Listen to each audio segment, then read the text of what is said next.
Welcome, friend, to another journey together.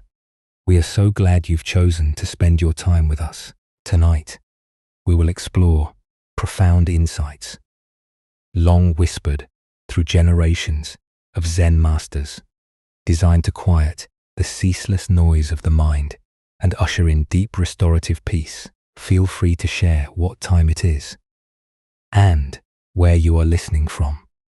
We will explore a carefully chosen selection of ancient Zen and Buddhist stories, each a potent key to stopping your thoughts, unlocking mental freedom and emotional liberation. These are not merely tales. They are living teachings imbued with a transformative power, capable of shifting your entire relationship with stress, anxiety, relentless overthinking, and the endless pursuit of external validation. These narratives are meticulously preserved, wisdom passed down from those who understood a truth. Most of us have forgotten that true tranquility isn't found by rearranging the world around us, but by transforming our inner landscape. As it is said, in the Zen tradition, when the mind is quiet, the soul can speak. Over the course of our journey, you'll discover precisely how these timeless truths can gently guide you to a state of profound understanding and deep rest. As we go deeper on our remarkable journey, you'll notice something powerful begin to happen. The tight grip of worry will gently loosen. The constant chatter of your thoughts will gradually recede. You will find yourself naturally settling into a state of profound peace and clarity. So settle in deeply now. Let your body surrender to whatever supports you. Take one conscious breath with me. And as you exhale, know that you're about to receive teachings that have been waiting to meet you since time immemorial. Let us begin our journey with a story about perspective and the nature of understanding. This is the weaver's pattern. In a village renowned for its exquisite textiles, there lived a Zen master named Joro, who had once been a master weaver. His hands, though now weathered by years of meditation, still remembered the feel of silk threads and the rhythm of the loom. One autumn morning, a young monk arrived at his dwelling, his face tight with frustration and his movements restless with agitation. "Master, Joro," the young monk said, bowing deeply but unable to hide the tension in his voice. "I have devoted myself completely to the path. I meditate for hours until my legs ache. I study the sutras until my eyes burn, and I follow every precept with unwavering discipline. Yet my mind remains a tangled mess of threads. Thoughts pull in every direction, emotions knot together, and I cannot find any pattern or meaning in this chaos. How do I untangle this confusion? How do I find the pattern that everyone speaks of?" Master Juro listened with patient attention, his eyes kind but penetrating. Without speaking, he gestured for the monk to follow him. They walked across the small courtyard to a modest workshop where Joro's old loom, and silent, upon it was stretched a half-finished piece of cloth, a work that had been abandoned years ago when Joro had fully embraced the monastic life. "Tell me what you see," Joro said simply, his voice barely above a whisper. The monk approached the loom and examined the fabric carefully. From where they stood, the underside of the weaving faced them, a chaotic landscape of loose threads, knots, and seemingly random colors. Burgundy threads crossed over gold ones, without apparent purpose. Blue strands hung loose and unfinished. Knots and starts and stops created what appeared to be a meaningless jumble of materials. "It is a mess," the monk said, his voice filled with disappointment. "There is no rhyme or reason to any of it. It is ugly and confusing. Exactly like my mind. How can something so beautiful be created from such chaos?" Master Juro said nothing. He simply walked around to the other side of the loom, his footsteps soft on the wooden floor. With a gentle gesture, he invited the monk to join him. As the monk moved to this new vantage point, his breath caught in his throat. From this side, the same threads that had appeared chaotic now came together in a breathtaking pattern. A magnificent crane was taking flight against a blue sky, its wings spread wide in elegant motion. Every thread had its purpose, every color, its place in the grand design. What had seemed like meaningless knots were actually the intricate details that gave the crane's feathers their texture and life. The loose threads created the impression of wind and movement. The piece was not incomplete. It was perfectly intentionally unfinished, capturing a moment of eternal flight.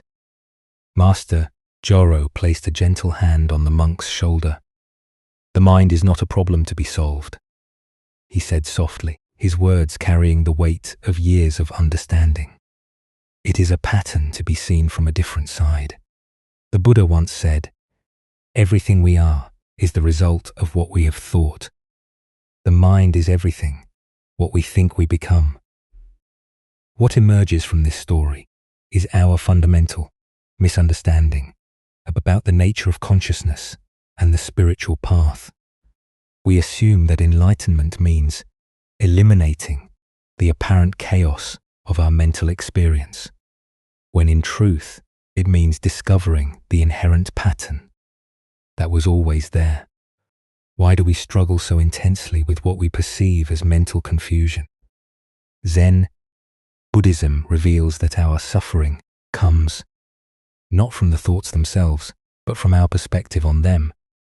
When we identify completely with our thinking mind, we experience ourselves as trapped within the chaos, seeing only loose threads and meaningless knots. We judge our meditation as poor, our emotions as problematic, our wandering attention as failure. Consider how often throughout your day you become frustrated with your mind's behavior. You sit down to focus on work, but thoughts of dinner plans intrude. You try to be present with a friend, but worries about tomorrow's meeting pull your attention away. You attempt to meditate, but your mind fills with everything from grocery lists to childhood memories. From the perspective of someone caught within these experiences, they seem random, disruptive, and counterproductive. But what if, like Master Juro's weaving, there is an inherent pattern to our mental experience that becomes visible only when we shift our perspective? Zen teacher Suzuki Roshi taught, "Each of you is perfect the way you are, and you can use a little improvement." This apparent contradiction points to the same truth revealed in the weaver's story. The improvement we need is not in fixing our minds, but in changing our relationship to them. The crane in the tapestry represents the natural wisdom and beauty that emerges when we stop trying to control our experience and start observing it with spacious awareness. In meditation, this might mean noticing how thoughts arise and pass away like clouds in an open sky. In daily life, it might mean recognizing how our various emotions and reactions are all part of a larger intelligence, attempting to navigate life's complexities. Zen Master Dogen wrote, "To study the Buddha way is to study the self. To study the self is to forget the self." This forgetting is not about becoming unconscious, but about loosening our grip on the fixed perspective that sees only chaos. When we stop identifying so completely with the thinking mind, we can step back and witness the beautiful pattern of consciousness itself. Modern neuroscience supports this ancient wisdom.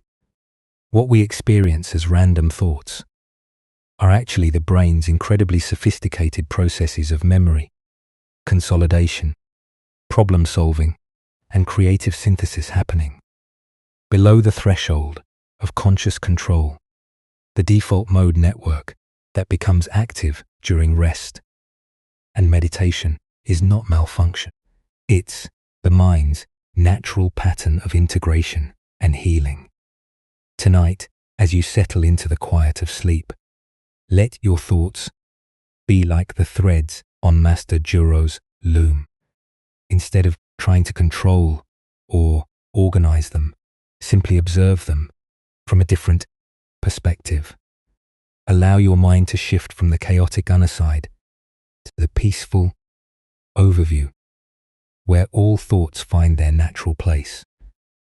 Let each wandering thought be just another thread in the tapestry of consciousness, neither good nor bad, simply part of the larger pattern that emerges when you stop trying to manage the weaving. As your breathing deepens and your body relaxes, trust that your mind knows how to create beauty, even in apparent disorder. As the Buddha taught, peace comes from within. Do not seek it without the pattern. We seek is not something to be created, but something to be recognized. As you drift towards sleep, the beautiful crane of awakened awareness is already there, waiting to be seen from the restful perspective of letting go. Our next story reveals the wisdom of stillness in a world that demands constant action. This is the governor's well. In the mountainous region of an ancient province, there lived a governor known throughout the land for his efficiency and stern dedication to duty. His days began before dawn and ended long after darkness fell, filled with an endless stream of legal disputes, administrative decisions, and complex negotiations with neighboring provinces. His mind, like a great machine, processed laws, regulations, and strategic plans without rest. Yet, despite his worldly success, a deep unease had settled in his chest, a restlessness that no amount of achievement could quiet.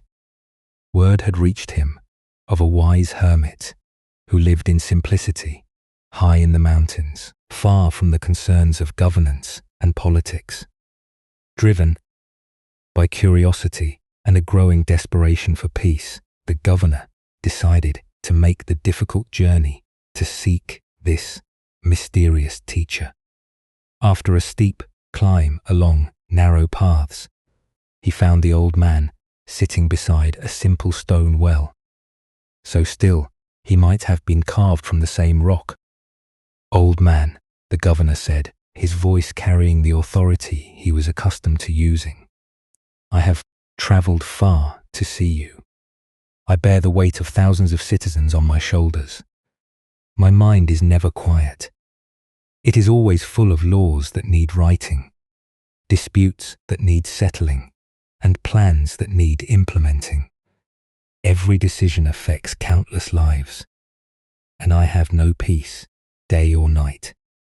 What wisdom can you offer someone with such responsibilities?"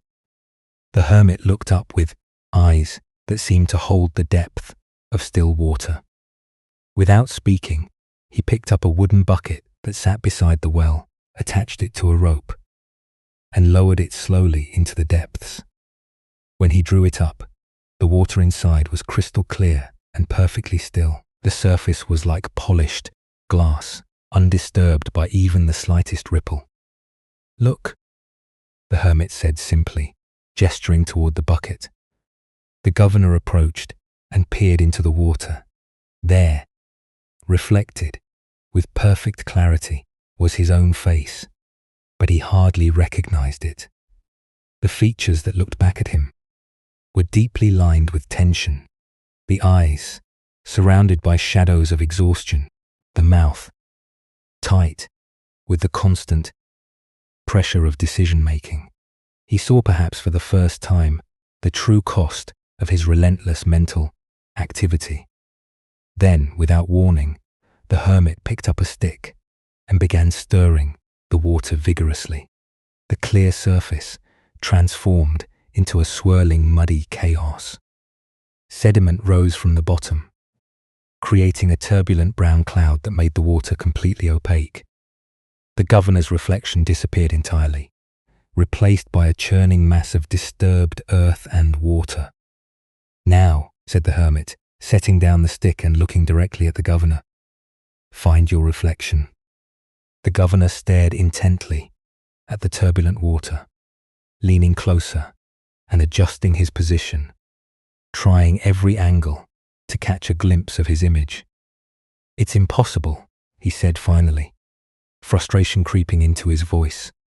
"I can see nothing but mud and confusion." The hermit nodded slowly.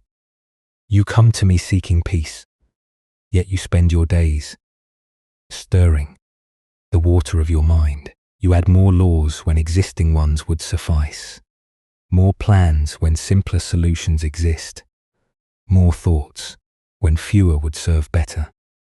You believe that more activity will bring clarity, but you are stirring up the very mud that obscures your vision." He gestured toward the bucket. "You don't need to do anything to clear this water. You don't need to remove the mud or add special chemicals. You simply need to stop stirring and let the mud settle."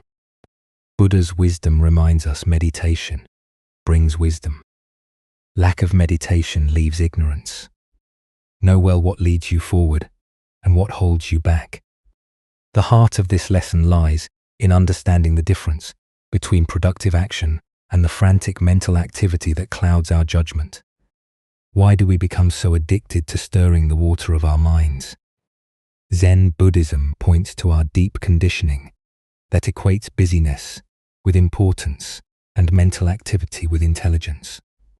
We live in a culture that celebrates the governor's approach, the person who can juggle multiple responsibilities, make quick decisions, and maintain constant mental engagement.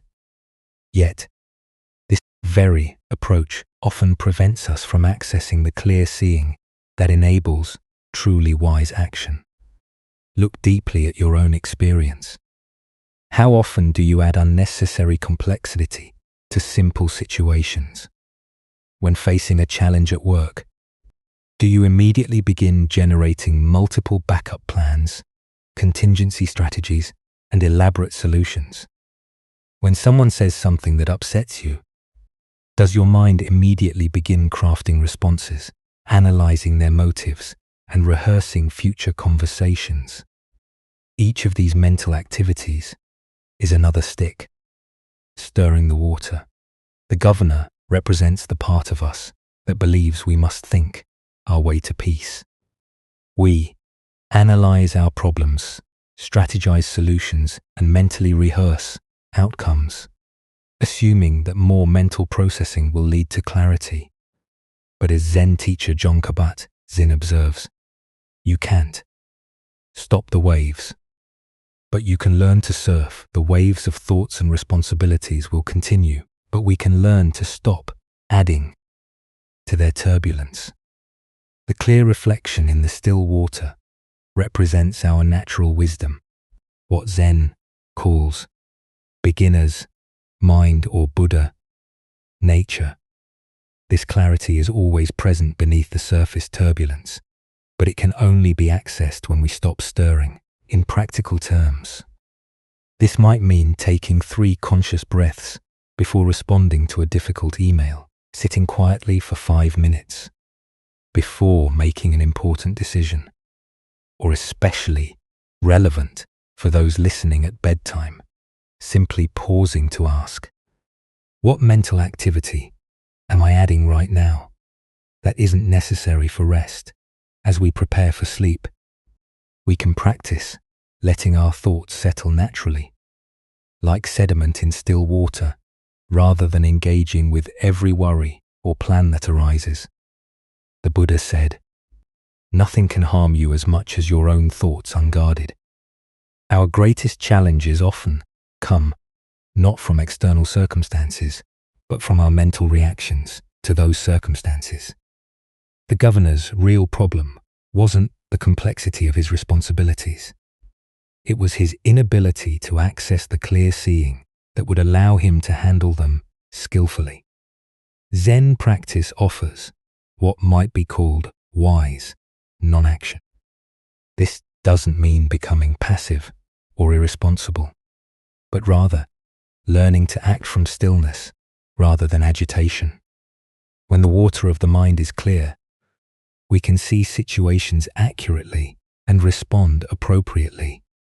When it's stirred up with anxiety, overthinking, and compulsive planning, even our best intentions can create more problems than they solve. Consider the difference between a surgeon who operates with calm precision and one whose hands shake with nervousness. Both may have identical training and knowledge, but only one can access that knowledge effectively. The still mind is like the steady hand.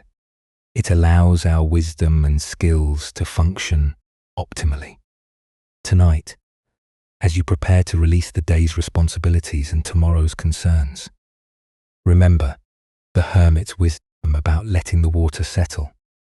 So, as you lie down to rest, notice how your mind might still be churning with thoughts of unfinished tasks, conversations from the day, or plans for tomorrow. Instead of stirring these thoughts with more analysis or worry, simply stop adding the stick of mental activity. Let your thoughts be like the sediment in the bucket. Acknowledge them without engaging them, and allow them to naturally settle as your body relaxes into sleep. With each exhale, release the need to solve, plan, or control. Trust that the clarity you seek will emerge naturally from the stillness of rest. As the Buddha taught, calm mind brings inner strength and self-confidence. So, that's very important for good health. The Governor's Journey reminds us that true peace comes not from constant mental control, but from the spacious awareness that allows wisdom to emerge naturally, especially in the restful surrender of sleep. Let us continue on our journey with a tale about guilt and the weight of past mistakes. This is the shadow's debt. In a monastery, nestled between rolling hills and ancient pine forests, there lived a monk named Kuji, whose days were colored by a persistent darkness that seemed to follow him wherever he went, while his fellow monks moved through their daily practices with relative lightness. Kuji carried himself as if bearing an invisible burden. His shoulders curved inward, his eyes often cast downward, and even his breathing seemed labored with the weight of unspoken shame. One morning, after the community's meditation session, Kuji approached his master with the familiar heaviness that had become his constant companion. The master, an elderly woman whose presence seemed to radiate both strength and compassion, was tending to a small garden behind the meditation hall, her movements careful and deliberate as she watered young seedlings. "Master," Kuji said, his voice barely above a whisper, "I must speak with you about something that torments me day and night. My past actions follow me like a shadow I cannot escape. Before I came to this monastery, I was not a good person. I spoke harshly to those I loved. I was selfish in my dealings with others, and I made choices that caused real harm. I feel as though I am always paying a debt for these mistakes, and the weight of it is crushing me. No matter how much I meditate, how strictly I follow the precepts, or how hard I work to be better, this guilt remains. It feels like a darkness that defines me." The master listened with complete attention, her hands still among the plants. When Kuji finished speaking, she looked up at him with eyes that seemed to hold both the depth of understanding and the lightness of compassion. She stood slowly, brushing the earth from her hands. Koji, she said gently, you are absolutely right to be concerned about your shadow. Come with me into the courtyard where we can examine it properly. She led him outside into the bright noon sun, where the light fell directly overhead in the intense way that only midday sun can. You see, the master said, pointing downward. There it is, your shadow. It is indeed dark and clings to you wherever you go. It is quite persistent, isn't it? Kuji looked down and saw his shadow clearly defined on the stone path, a dark silhouette that perfectly mirrored his form. Yes, master, this is exactly what I mean. It follows me everywhere. Since you are so troubled by it, the master continued, perhaps you should try to get rid of it. Go ahead, free yourself from this shadow that burdens you. Confused but trusting, Kuji began to run across the courtyard, thinking he might outrun his shadow. But no matter how fast he moved, the dark shape kept perfect pace with him. He tried jumping, hoping to leave it behind, but it leapt with him. He tried brushing at it with his hands, but they passed right through the darkness, without effect. He even tried yelling at it, commanding it to leave him alone, but it remained silent and unmoved by his protests. After several minutes of increasingly desperate attempts, Kuji collapsed on the ground, breathing heavily and covered in perspiration. It's useless, he cried out in frustration. It will not leave me. I cannot escape it no matter what. I do indeed, said the master calmly, pointing across the courtyard. But look over there. Kuji raised his head and saw a great spreading oak tree that grew near the monastery wall. Its ancient branches created a pool of deep shade that covered a large portion of the courtyard.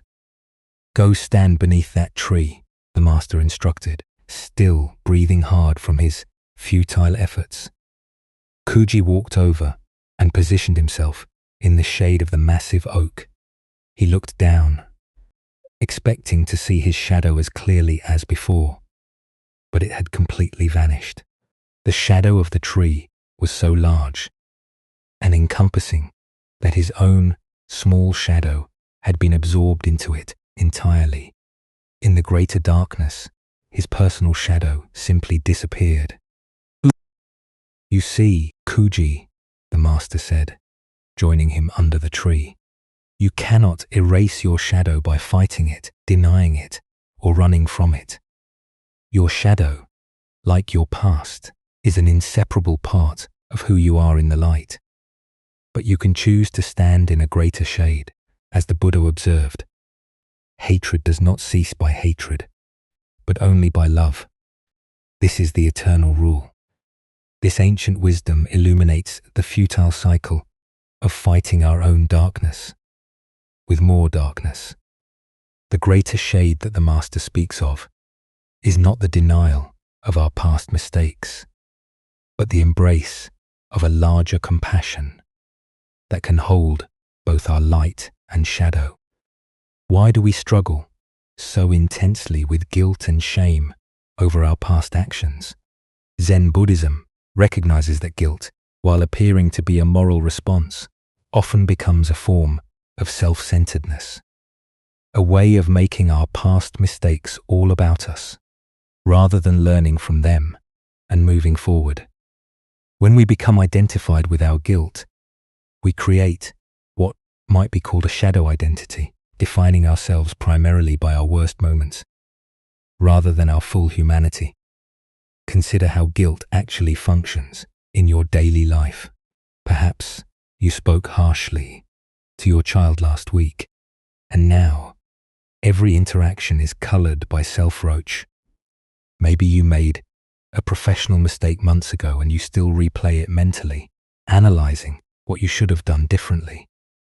Or perhaps, like Kuji, you carry deeper regrets about how you treated people in your past. Each time you revisit these memories with shame, you're like Kuji running frantically in the sun, trying to escape your shadow. The futility of fighting our shadows becomes clear when we recognize that guilt often perpetuates the very behaviors it claims to address. When we're consumed with self-reproach, we become less present, less patient, and less capable of the kindness that could prevent future harm. The energy we spend on guilt is energy unavailable for positive action in the present moment. Zen teacher Pema Chodron writes, "Compassion is not a relationship between the healer and the wounded. It's a relationship between equals, only when we know our own darkness."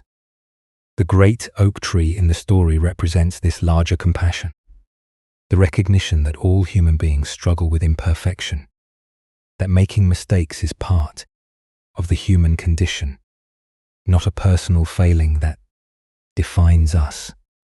Standing in the greater shade doesn't mean minimizing the impact of our past actions or avoiding responsibility. Instead, it means placing our personal shadow in the context of universal human experience. When we truly understand that all beings struggle with greed, anger, and delusion, our personal failures become part of a larger story of learning and growth rather than evidence of our fundamental unworthiness. The Buddha said, "If you truly loved yourself, you would never harm yourself with negative thoughts." The shadow debt that Kuji carried was not justice. It was self-violence masquerading as morality. True atonement for past mistakes comes not through self-punishment, but through the kind of presence and compassion that prevents future harm. Practically finding the greater shade might mean joining a community of others who are also working with their mistakes, engaging in service that helps heal the kind of harm you once caused, or simply practicing the self-compassion that allows you to be fully present for others. When we stop fighting our shadows, we can use our energy more skillfully. Tonight, as you notice the familiar weight of old regrets or the sharp sting of recent mistakes, can you remember the oak tree instead of running from your shadow or trying to brush it away? Can you find the greater shade of compassion that holds all of human experience? Perhaps you'll discover that your past mistakes, rather than defining you, have taught you the very empathy that allows you to help others. As the Buddha taught, the past is gone. The future is not yet here, and you have only this moment. In the shade of present moment compassion, even our deepest shadows can become sources of wisdom and connection rather than separation and shame. Now, let us explore a Zen story about the barriers we create in our own minds. This is the gate that isn't there. High in the mountains, along a winding path, known only to a few dedicated seekers, stood the entrance to a monastery famous throughout the region for its reclusive master. This teacher, it was said, possessed such profound wisdom that even a brief encounter could transform a person's understanding of life itself. Yet, reaching him was notoriously difficult, not because of the arduous mountain journey, but because of what awaited travelers at the path's end.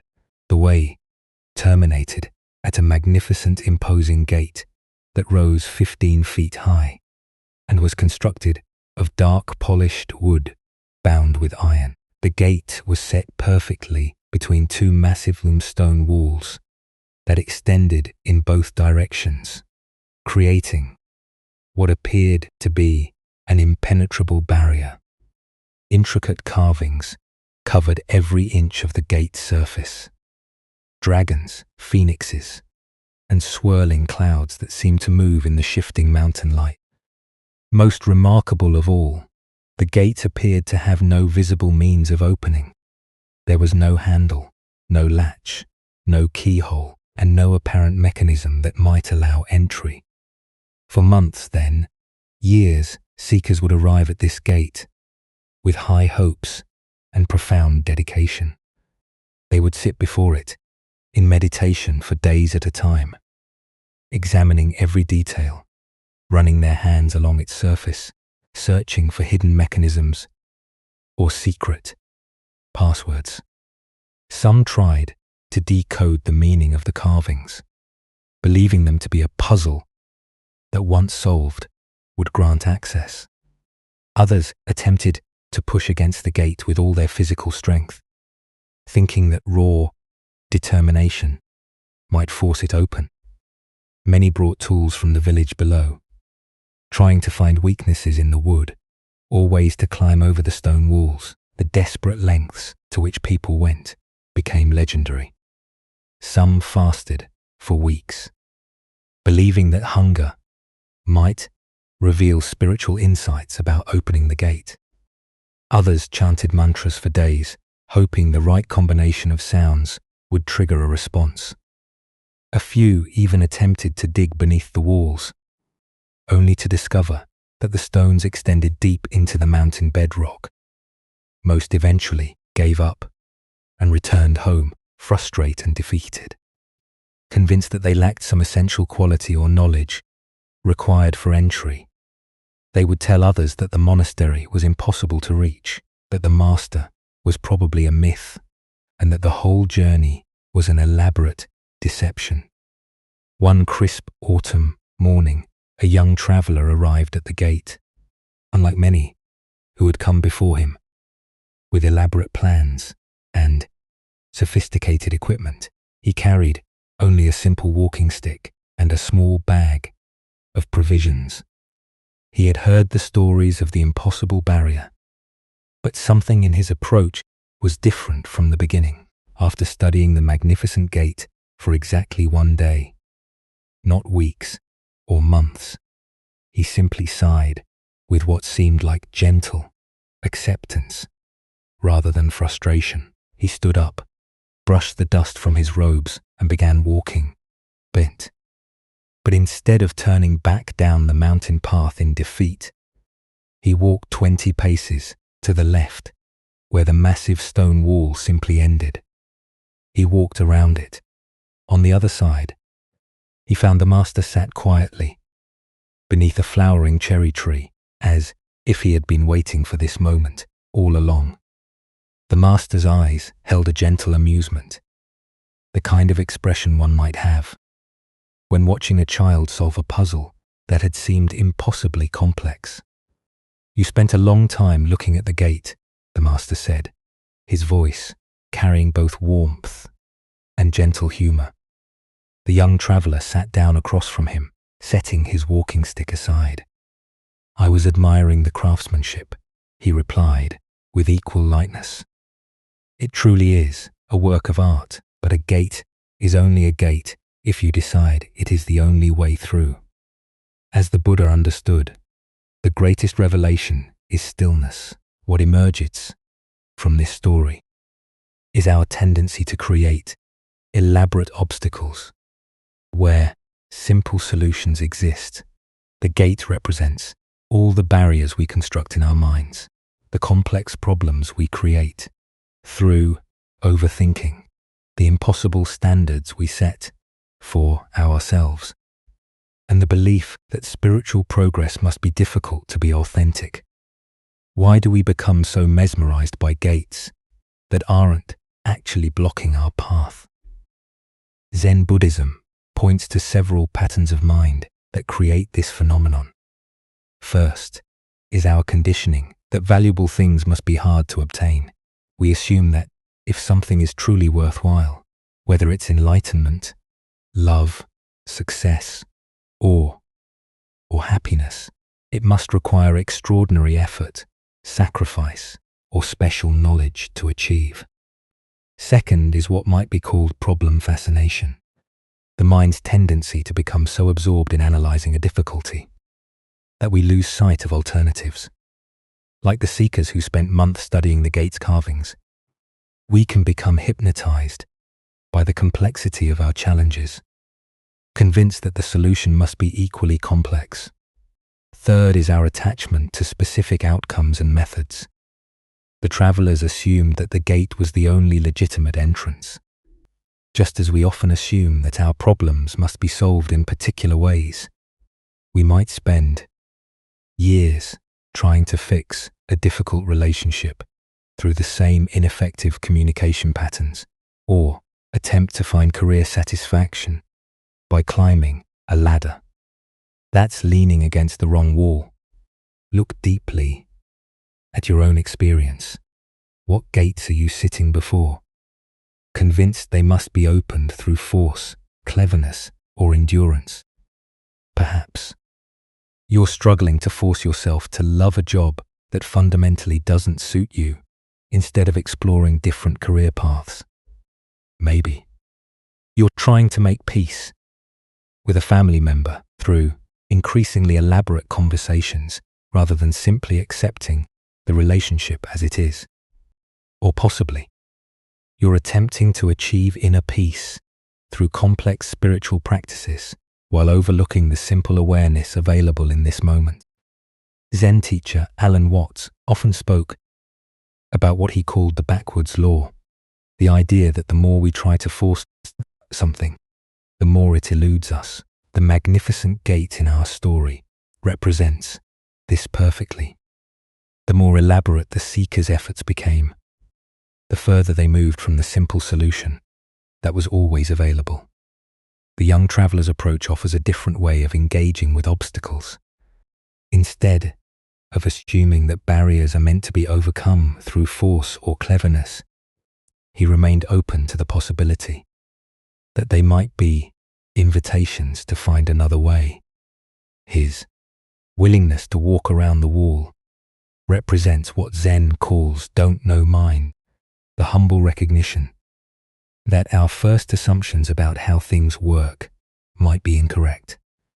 This doesn't mean avoiding all challenges or taking the easy way out of legitimate difficulties. Rather, it means maintaining enough flexibility to recognize when we're banging our heads against walls that exist primarily in our own thinking. Sometimes the most direct path is the one we haven't considered because it seems too simple or doesn't match our preconceptions about how things should work. The Buddha said, "Thousands of candles can be lighted from a single candle, and the life of the candle will not be shortened. Happiness never decreases by being shared."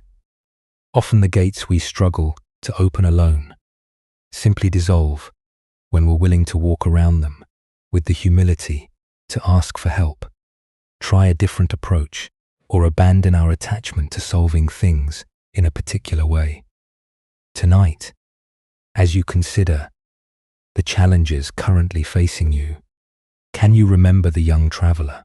Instead of assuming that the obstacles in your path must be overcome through force or complex strategies, can you step back and look for the path around the wall? Perhaps you'll discover that many of your most persistent problems exist only as long as you continue to believe they're the only way through. As the Buddha taught, everything we need is inside us. We just need to access it.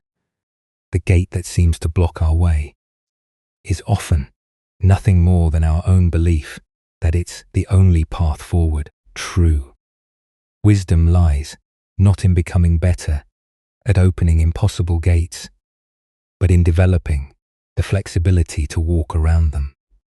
As we continue our journey through the wisdom of Zen Buddhism, let us turn to a final story about direct experience and the nature of true understanding. This is the taste of the mountain. In a monastery perched on the slopes of a mountain, known for its pristine springs and ancient forests, there lived a student who had become increasingly frustrated with what he perceived as the abstract nature of Zen teaching. Master Wetsu, the monastery's teacher, was known for her direct, yet enigmatic style of instruction, often speaking of concepts that seemed to float just beyond intellectual grasp. One morning, after a particularly challenging meditation session, where his mind had felt scattered and unclear, the student approached Master Yusu with barely contained exasperation. She was sitting in her simple quarters, the morning light filtering through bamboo screens and casting gentle shadows across the tatami mats. "Master," he said, trying to keep his voice respectful, despite his inner turmoil, "you always speak of direct experience, of knowing our true nature beyond concepts and words. But how can I experience something I cannot see or grasp? My mind feels like it's reaching for smoke. I understand the teachings intellectually. I can recite the sutras and explain the principles. But this direct experience elusive. How can I touch what cannot be touched? How can I?" Master Etsu listened with the complete attention that was her hallmark, her presence both gentle and utterly alert. When the student finished speaking, she reached beside her cushion and picked up a plain wooden cup, worn smooth by years of use. She extended it toward him. "Go to the spring on the north side of the mountain," she said, her voice carrying a quiet authority that suggested this was not a casual request. "Fill this cup with water and bring it back to me, but listen carefully. You must not spill a single drop. Not one." The student looked at the cup, then at his teacher. After all his earnest questioning about the deepest mysteries of existence, she was giving him what seemed like a simple, almost childish task. His frustration deepened. But he had learned enough about Zen teaching to know that arguing with such instructions was pointless. He took the cup and bowed, though his movements carried a stiffness that revealed his annoyance. The path to the North Spring was one he had walked many times during his months at the monastery, but never with such specific attention to a single object. As he began the journey cup in hand, he quickly realized that Master Yusu's instruction was far more challenging than it had initially appeared. The mountain path was steep and rocky, with loose stones that could easily cause a stumble. Tree roots crossed the trail at unexpected intervals, and morning dew had made many surfaces slippery. To prevent even the smallest splash from escaping the cup, he found himself moving with extraordinary care. Each step required complete attention to the placement of his feet, the balance of his body, and the steadiness of his hands. When the wind picked up, he had to adjust his pace and posture to protect the water from disturbance. At stream crossings, he had to find the most stable rocks and move with the precision of a dancer. As the journey continued, something unexpected began to happen. The mental chatter that usually filled his mind, the constant commentary, analysis, and self-criticism gradually fell away. There was no room for his typical internal dialogue, when every fiber of his attention was required for the immediate task. His world narrowed to the essential elements, the water in the cup, the next step, the rhythm of his breathing, the feel of the mountain air on his skin. The familiar path revealed itself with startling new detail. He noticed the distinct fragrance of different types of pine needles, the subtle variations in the quality of light as it filtered through various densities of forest canopy, and the complex symphony of a mountain sounds.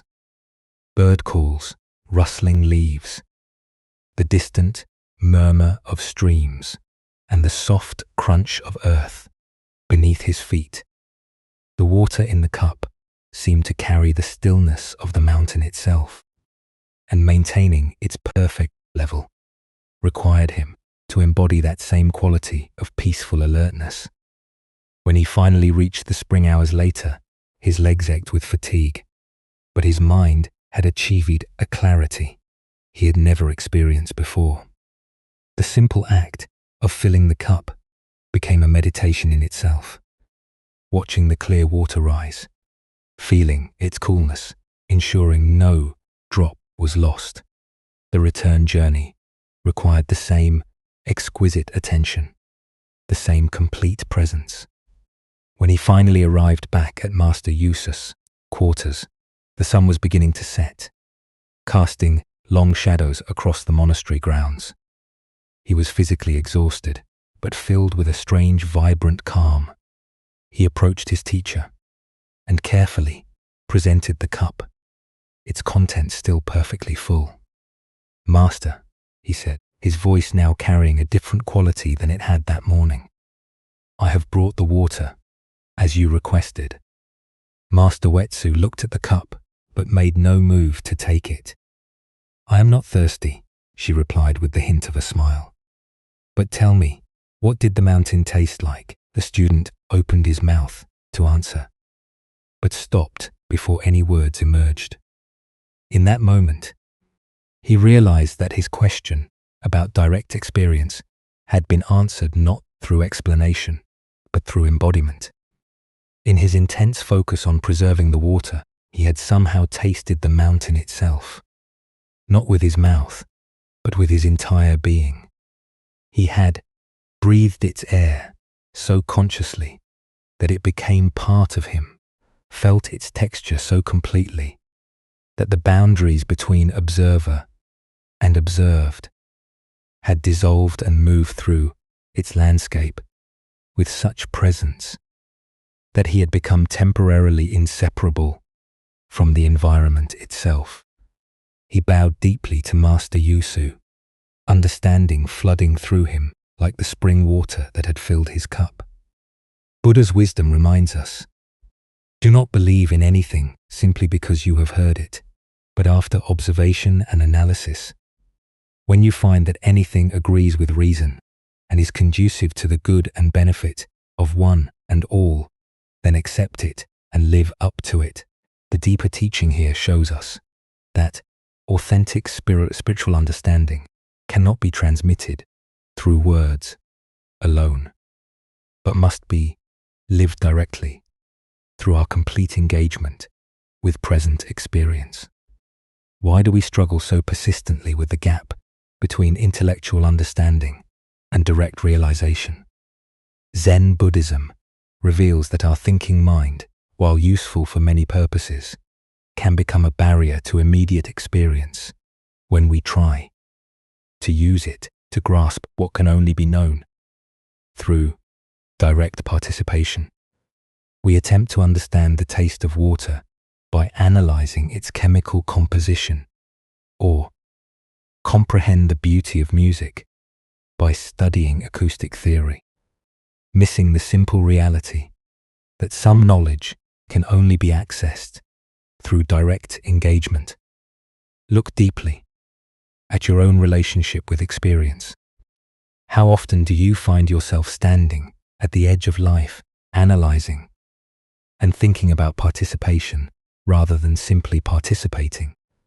Perhaps you spend more time reading about meditation than actually sitting in stillness, or more energy planning future adventures than fully inhabiting your current experiences. Like the student before his journey, we can become trapped in the assumption that understanding must come through mental processes rather than through the wholehearted engagement with whatever is actually happening. The water in the cup represents any activity that requires our complete presence. When we bring total attention to simple tasks, washing dishes, walking, listening to another person, or even breathing, these ordinary actions become gateways to the direct experience we seek. The key is not the specialness of the activity, but the quality of attention we bring to it. Zen. Teacher, John Katzen describes this as paying attention in a particular way, on purpose, in the present moment, and non-judgmentally. The student's intense focus on preserving the water created exactly these conditions. He was completely purposeful, entirely present, and because his attention was absorbed in the task itself, he temporarily transcended the judging mind that usually separates him from direct experience. The mountain's taste that the student discovered represents what Zen calls suchness, the direct experience of reality before the mind divides it into concepts like subject and object, self and other, pleasant and unpleasant. In moments of complete presence, these artificial divisions dissolve and we taste life directly, rather than through the filter of our thoughts about life. Modern neuroscience confirms what contemplatives have known for centuries. When we engage in activities requiring complete attention, the brain's default mode network, responsible for self-referential thinking and mental wandering, becomes less active. In these states, people consistently report experiences of flow, connection, and what might be called direct knowing. The Buddha said, "The present moment is the only time over which we have dominion.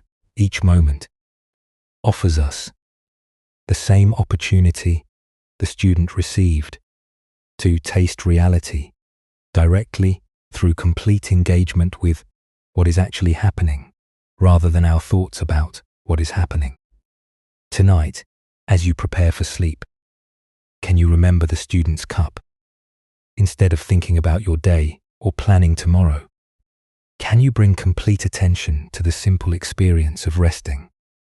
Perhaps you'll taste the texture of your bed sheets, the rhythm of your breathing, or the weight of relaxation in your body. In such moments of total presence, you might discover that the direct experience you seek has been available all along. As the Buddha taught, the wise find pleasure in the truth and do not wander far from it. The truth we seek is not hidden in complex philosophy or exotic experiences. It is as close as our next conscious breath, as available as our willingness to taste whatever mountain we are currently climbing. Our next story reveals the profound difference between spiritual performance and authentic understanding. This is the teaching of the head that wished to be severed. In the great monastery of Chao Chu, where hundreds of monks gathered daily for meditation and study, the morning routines followed ancient rhythms. After the pre-dawn sitting, as the first light touched the mountain peaks surrounding the monastery, monks would disperse to their various duties, some to the gardens, others to the kitchens, still others to copying sacred texts or maintaining the buildings. One particular morning, the venerable abbot, Chao Cho, made his customary walk through the monastery grounds, checking on the well-being of his students and the condition of their practice. His presence was both gentle and penetrating.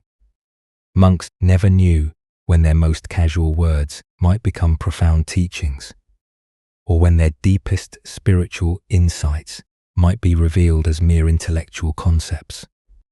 As he passed behind the main meditation hall, a building where the community gathered twice daily for silent sitting, the abbot noticed a young monk sitting alone in the shadow of the wooden structure.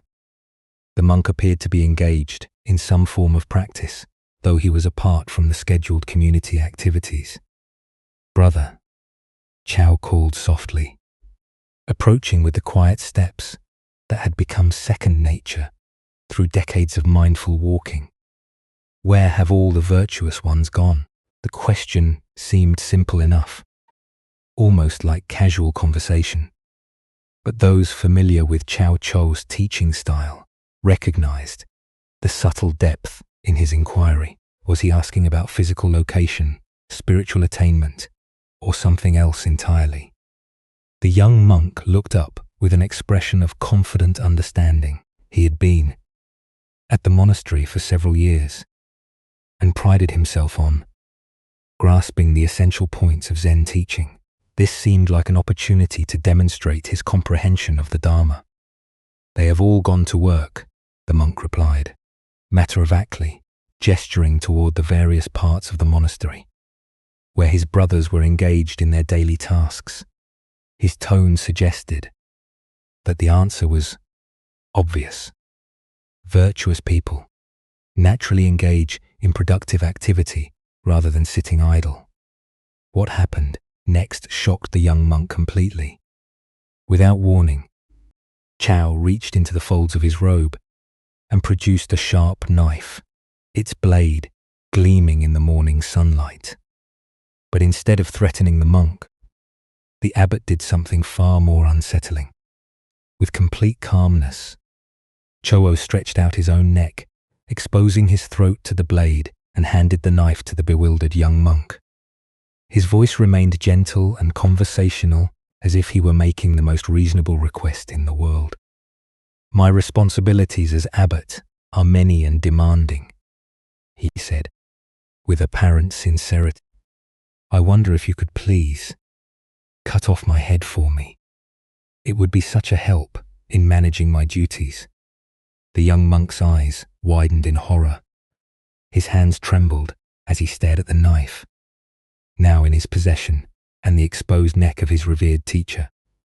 Everything about the situation contradicted his understanding of proper monastic behavior, spiritual teaching, and basic human decency. Unable to comprehend what was being asked of him, or why, unable to see past the literal surface of the abbot's request to any deeper meaning, the terrified monk dropped the knife and ran. His feet carried him far from the meditation hall, far from the incomprehensible scene, his mind reeling with confusion and fear. Chao calmly picked up the fallen knife, tucked it back into his robe, and continued his morning walk with the same peaceful demeanor he had maintained throughout the entire encounter. As the Buddha observed, it is better to travel well than to arrive. What emerges from this story is a teaching about the vast difference between intellectual understanding and genuine realization. Why do we so often mistake conceptual knowledge for authentic wisdom? Zen Buddhism reveals that our thinking mind loves to collect spiritual ideas and organize them into neat categories, creating the illusion of understanding without the transformative experience of direct insight. The young monk's response, "They have all gone to work," represents the kind of dualistic thinking that separates spiritual practice from ordinary activity. His answer implied that virtue lies in doing productive tasks rather than sitting idly, revealing his assumption that awakened activity and rest exist in opposition to each other. But Chao's teaching cuts much deeper than this surface interpretation. By offering his neck to the knife, he was asking a profound question. If the monk truly understood that all the virtuous ones had gone to work, what work was most essential? If responsibility truly mattered, what was the most compassionate response to suffering? Look deeply at your own spiritual assumptions. How often do we divide life into spiritual activities and mundane ones, important work and trivial tasks, sacred moments and ordinary time? This dualistic thinking keeps us from recognizing that every moment offers opportunities for awakened response. The abbot's gesture points toward the heart of Zen understanding. Genuine compassion sometimes requires actions that transcend conventional thinking. When someone is truly suffering under the burden of responsibility, attachment, or spiritual seeking itself, what is the most loving response? Sometimes it requires cutting through the very thing that seems most precious. our concepts, our roles, even our sense of separate self. Zen Master Lingi taught, if you meet the Buddha on the road, kill the Buddha. This famous saying points to the same radical teaching Chao offered. Any fixed idea about enlightenment, any attachment to spiritual roles or concepts becomes an obstacle to direct realization. True compassion sometimes requires destroying the very thing we think we're trying to protect. The young monk's terror and flight revealed how completely he missed this deeper level of teaching. He remained trapped in literal interpretation, unable to see past the surface of the abbot's words to their transformative invitation. His spiritual understanding, though articulate, remained purely conceptual.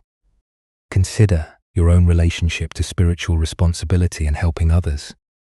When someone asks for help with their suffering, do we offer concepts and advice, or do we respond from a deeper place of understanding? Are we willing to sacrifice our comfortable spiritual positions to meet others exactly where they are? This ancient wisdom illuminates the difference between talking about virtue and embodying it. The monk could identify where virtuous people go and what they do. But when faced with an opportunity for radical compassion, he fled. His knowledge remained divorced from spontaneous, awakened action. In Zen practice, we cultivate what's called great doubt, a willingness to question even our most cherished spiritual understandings. This doubt isn't cynicism, but openness to discoveries that transcend our current conceptual frameworks. Are we prepared to have our spiritual certainties challenged, even destroyed, if it serves awakening? Tonight, as you encounter opportunities to help others with their burdens, can you sense the difference between offering what you think they need and responding from genuine understanding? Can you feel how true compassion sometimes requires cutting through your own comfortable assumptions about what constitutes appropriate spiritual behavior? Buddha spoke of this when he said, in caring for others, you care for yourself. In caring for yourself, you care for others. The abbot's offer to sacrifice his own head points toward this non-dual understanding. When we truly see interconnection, the boundaries between self and other, helper and helped, begin to dissolve into spontaneous, compassionate action. Let us now explore a story about the invisible burdens we carry through life. This is the tale of the empty backpack. In a serene monastery garden, where morning dew glistened on carefully tended paths, a young seeker approached his teacher with a question weighing heavily on his heart. His eyes reflected both determination and confusion. As he bowed respectfully, "Master," he said, "I wish to understand my path on earth better. Why do I seem to carry my past and relive it again and again? Why can't I get past my past?" The master studied the young man with compassionate eyes, then gestured toward an intricate maze of translucent silk panels, shimmering in the garden's filtered sunlight. "Go forward into the maze," he said, reaching for a leather backpack. "But carry this as you walk. It will help you stay focused. Be careful though, as it is quite heavy." The young man accepted the backpack, initially surprised by how easily the master handed it over. But the moment it settled into his grasp, he gasped. The weight was extraordinary, forcing him to bend forward as he struggled toward the maze. Inside the silken labyrinth, he immediately encountered solid walls. Through the translucent material, he could see other seekers navigating their paths like distant ghosts. No matter which direction he turned, every path seemed blocked, exhausted. He sat down to think. "Others are clearly ahead of me," he thought, Should I cheat and crawl under the silk? After wrestling with these thoughts, he chose integrity. As he stood with renewed resolve, an opening magically appeared. Progress felt rewarding until he faced another wall. This time, good intentions yielded no results. The backpack's weight became unbearable, cutting into his shoulders. What could be so heavy, yet feel so soft? Overcome with curiosity, he removed the pack and peered inside. It was completely empty, yet when he lifted it again, the weight remained undeniable. As he placed it back on his shoulders, a voice whispered clearly, "Look inside of you, young man, for the weight lies there." Suddenly, memories flooded his consciousness. His childhood tormentors accumulated hurts and resentments carried for years. As he relived each painful experience, the backpack grew heavier, then understanding dawned. I am the weight. I carry the burden of that which troubles me. With this insight, he began the work of forgiveness. I forgive you, wherever you are, he found himself saying. Immediately, the pack lightened and new pathways opened as sunlight warmed his face, and he remembered moments of love. The weight continued diminishing until the backpack felt weightless. Finally, surrounded by solid silk walls, he sat in meditation. I am the light and the way. I recognized that I was the impediment, not anyone else. At these words, his feet began rising. From the earth, he floated above the maze, seeing how others remained trapped by darkness in their own packs. With a thought, he found himself beside his teacher, outside the labyrinth.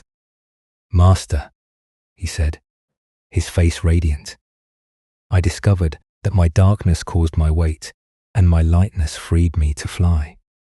The master smiled knowingly. "What do you feel, young one? Do you feel freed?"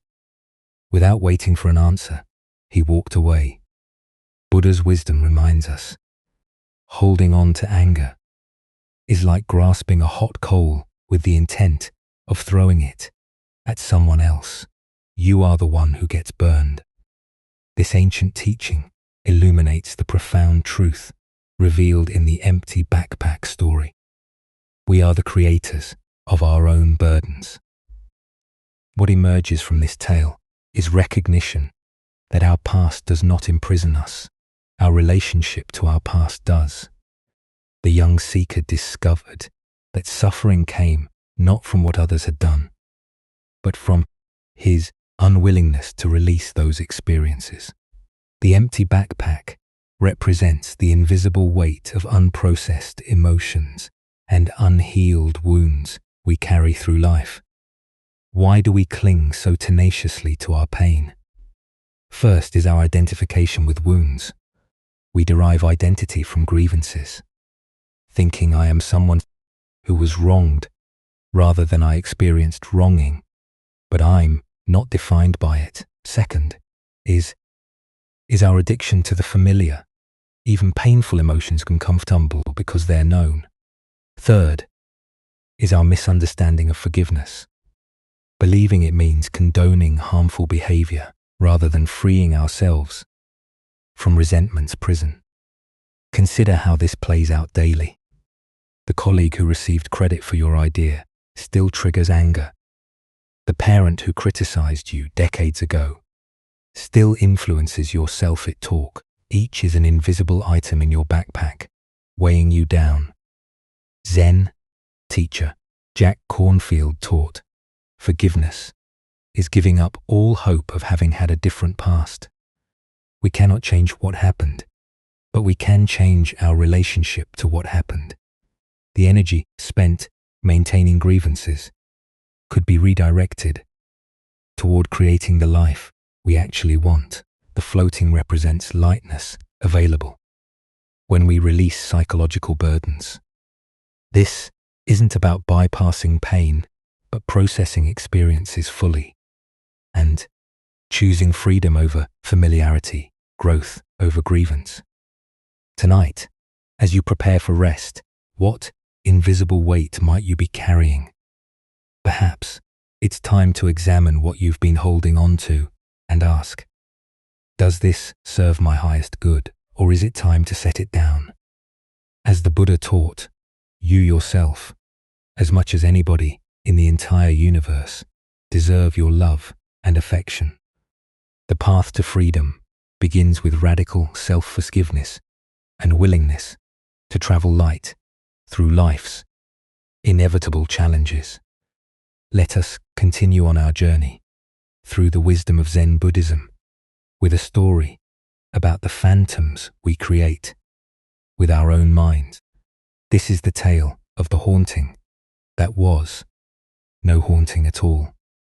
A man lived peacefully with his beloved wife for many years, their love deep and genuine, their companionship a source of daily joy. But as fate would have it, she became gravely ill. As she lay on her deathbed, her breathing shallow and her strength fading, she grasped her husband's hand with surprising force. "My darling," she whispered, her eyes filled with both love and fear. "I cannot bear the thought of leaving you, and I cannot bear the thought of you loving another. Promise me that, when I am gone, you will not see any other women. Promise me you will remain faithful to my memory forever, or I swear I will return from the grave to haunt you."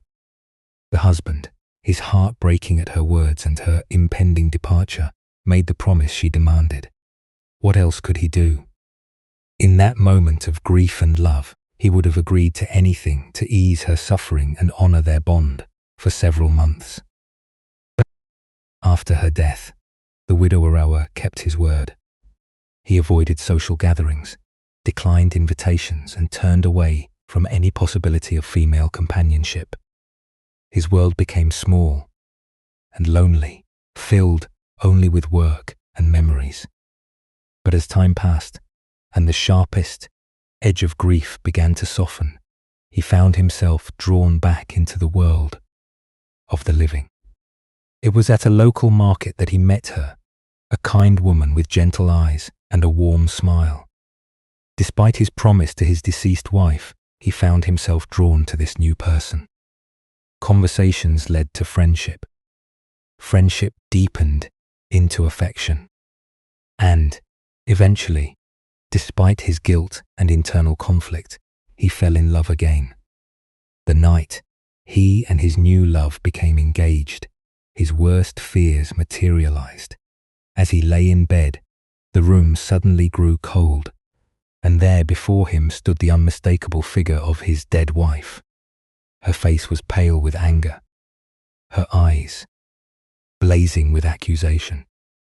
"You have broken your promise to me," she said, her voice carrying the chill of the grave. "You have." But what truly terrified the man was not just her appearance, it was her impossible knowledge. Night after night she would return to torment him, recounting in perfect detail everything that had transpired between him and his fiancée. She would repeat their conversations, word for word, describe their private moments, reveal their most intimate exchanges.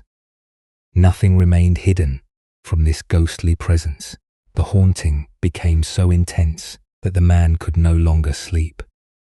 Dark circles formed under his eyes, his hands shook constantly, and his new relationship began to suffer under the weight of his terror and exhaustion. Desperate for relief, he sought out a Zen master who lived in a small temple near the village. "Master," the man said, his voice trembling as he recounted his story, "my dead wife's ghost appears to me every night.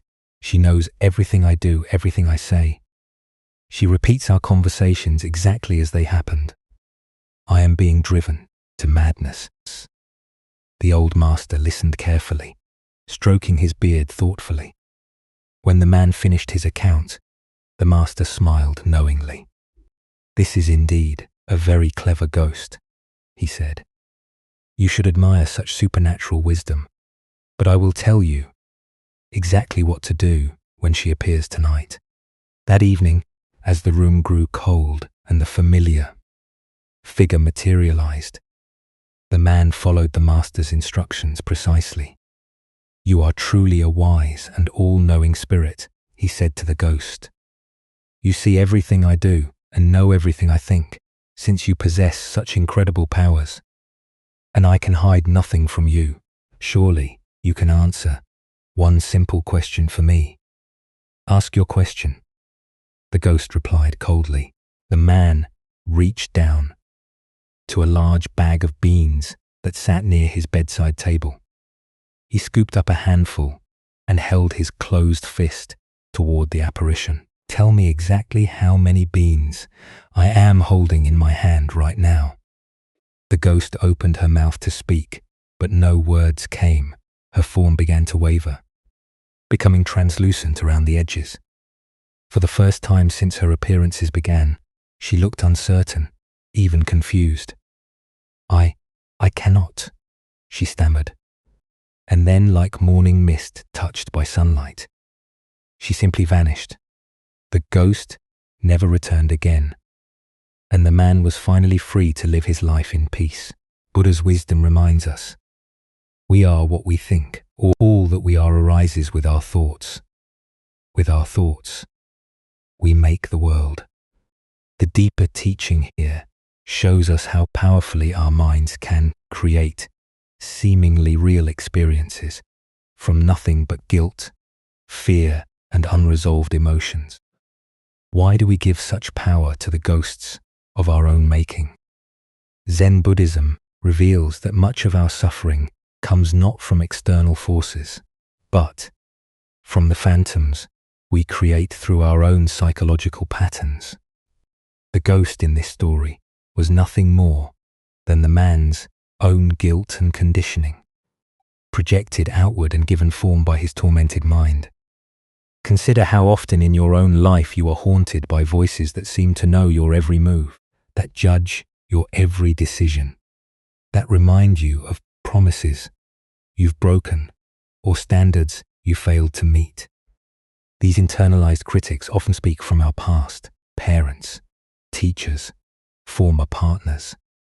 But their power comes entirely from our own minds, giving them substance. The man's ghost could recite his conversations perfectly because it was his own memory playing them back to him. It knew his private moments because it was created by his own consciousness. It appeared when his guilt was strongest because guilt was its very substance. The ghost was real in its effects, but had no independent existence.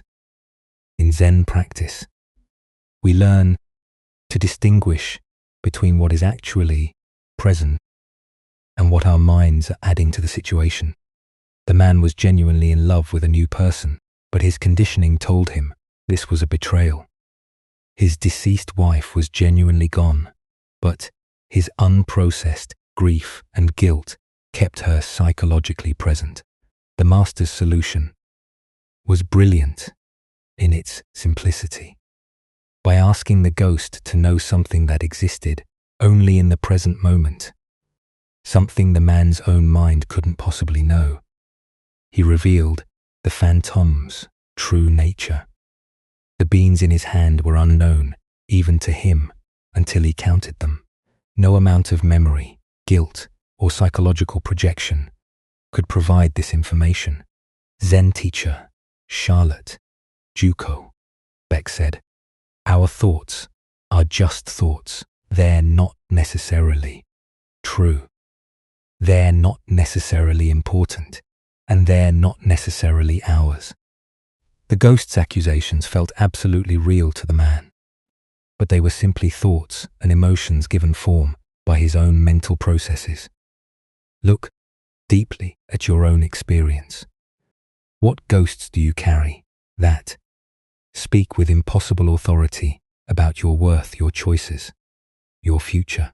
Often these voices claim to know things they cannot possibly know. What others really think of you. What will happen if you take risks, whether you deserve happiness or love. The Buddha taught the mind is everything. What you think you become.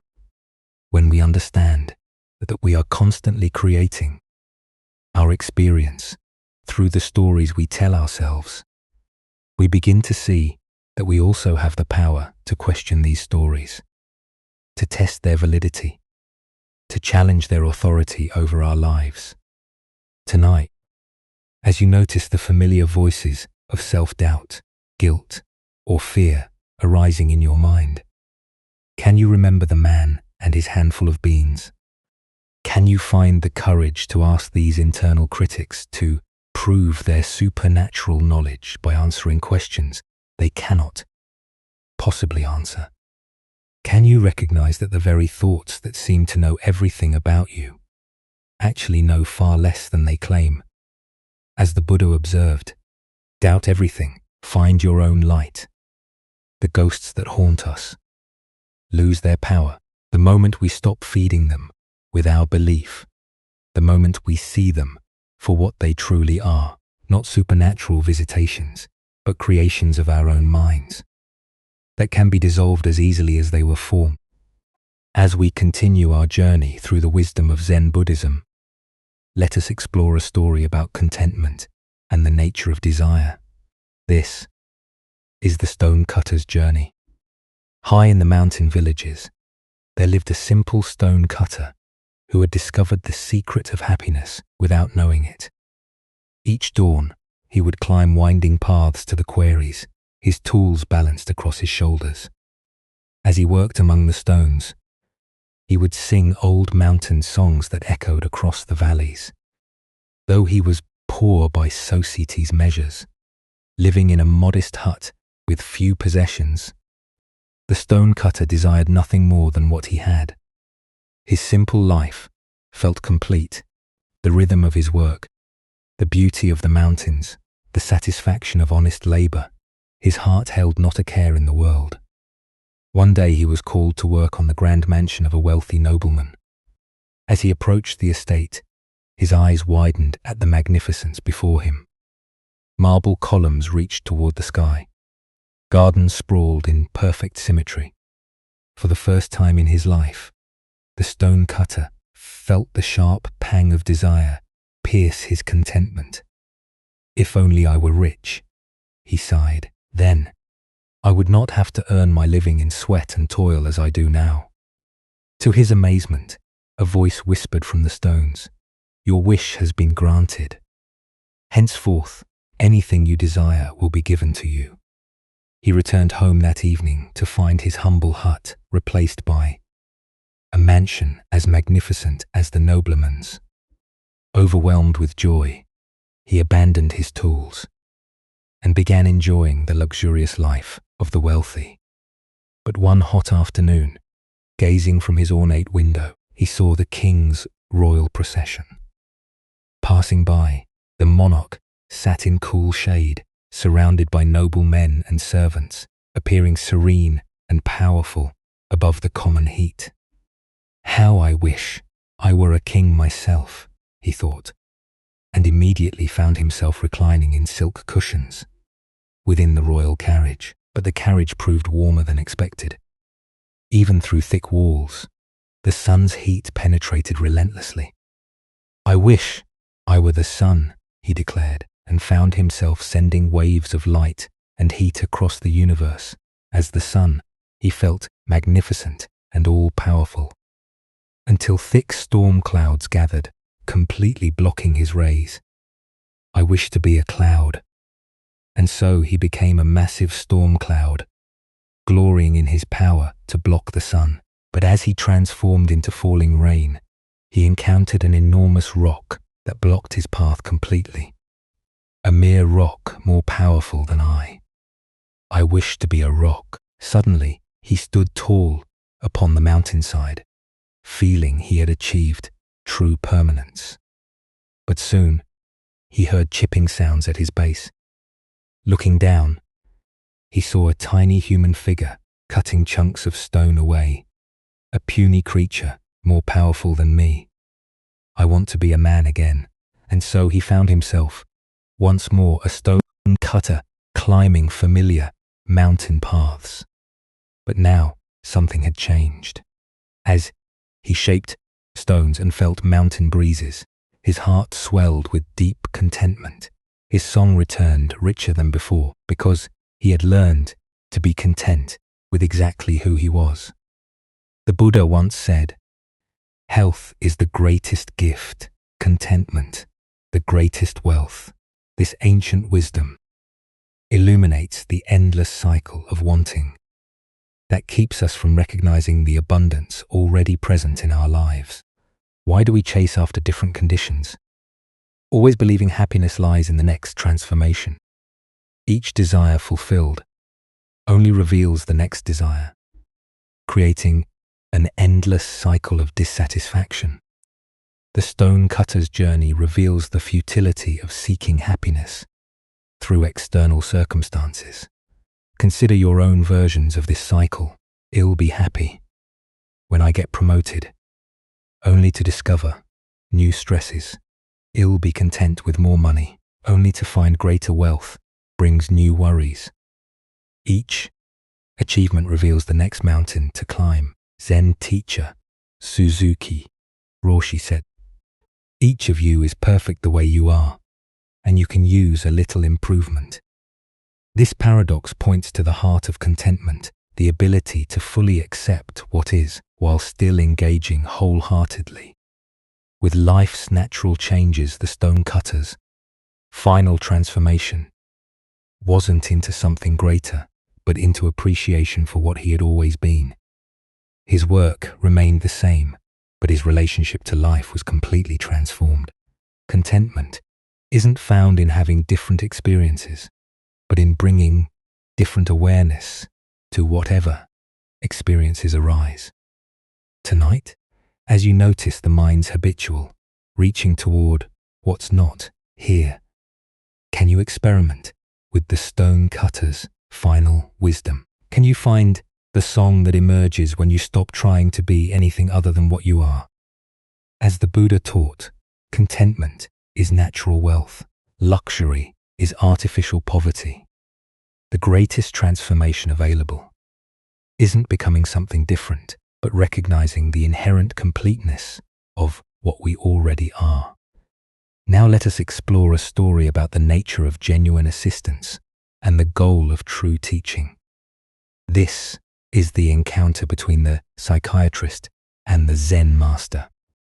At a gathering of professionals and spiritual teachers, a psychiatrist found himself in conversations with a renowned Zen master.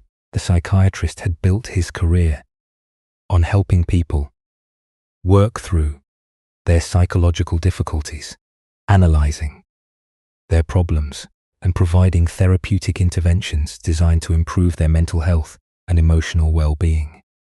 Curious about how different approaches to helping might compare, the psychiatrist decided to ask the master a direct question that had been on his mind throughout their conversation.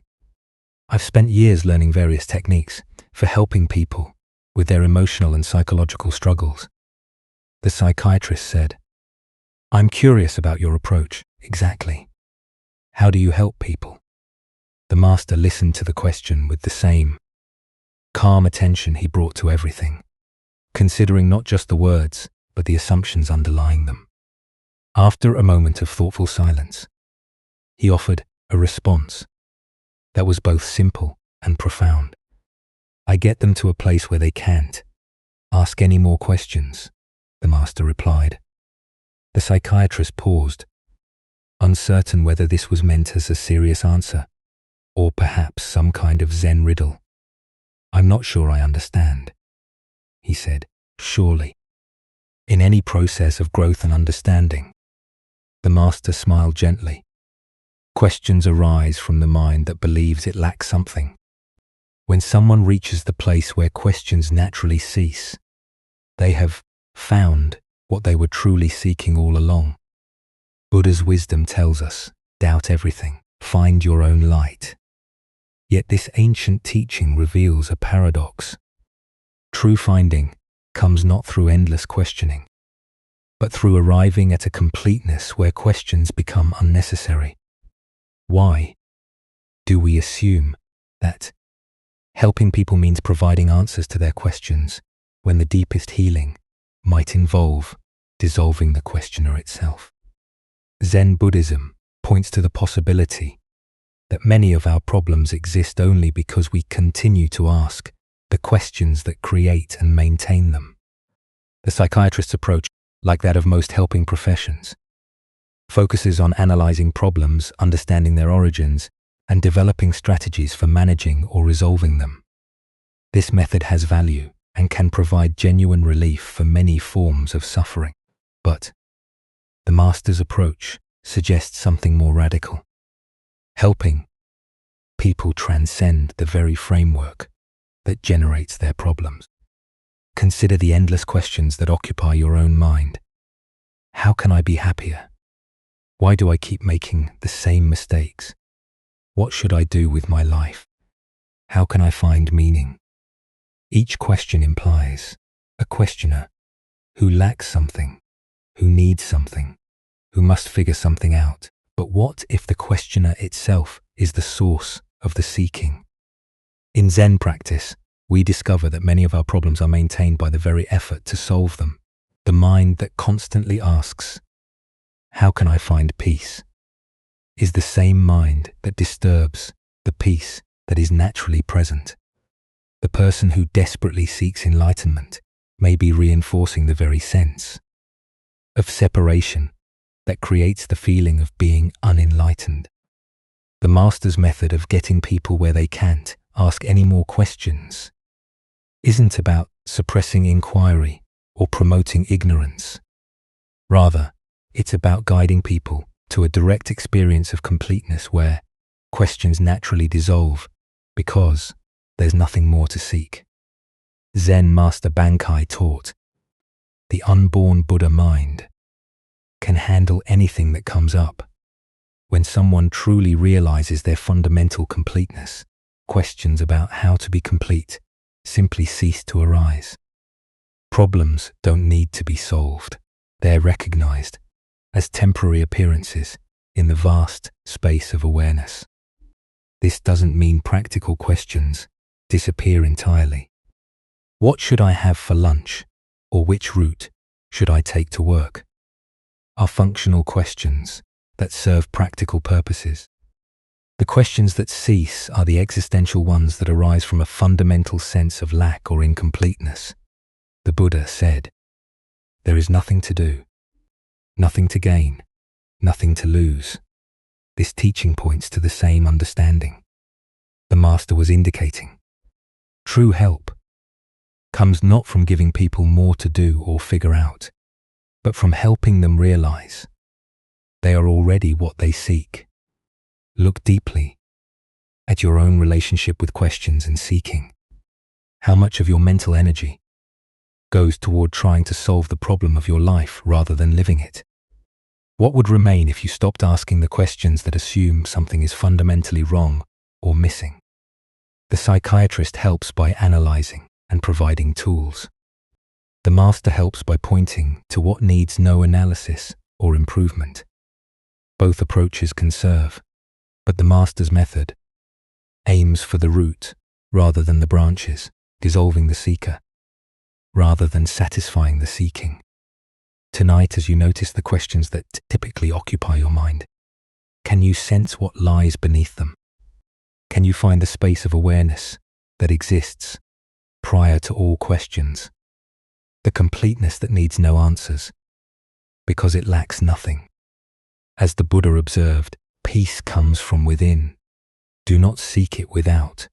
The deepest help we can receive or offer others is the recognition that what we seek has never been absent. Questions cease not because they've been answered, but because the one who was asking them discovers there was never actually anything to ask about.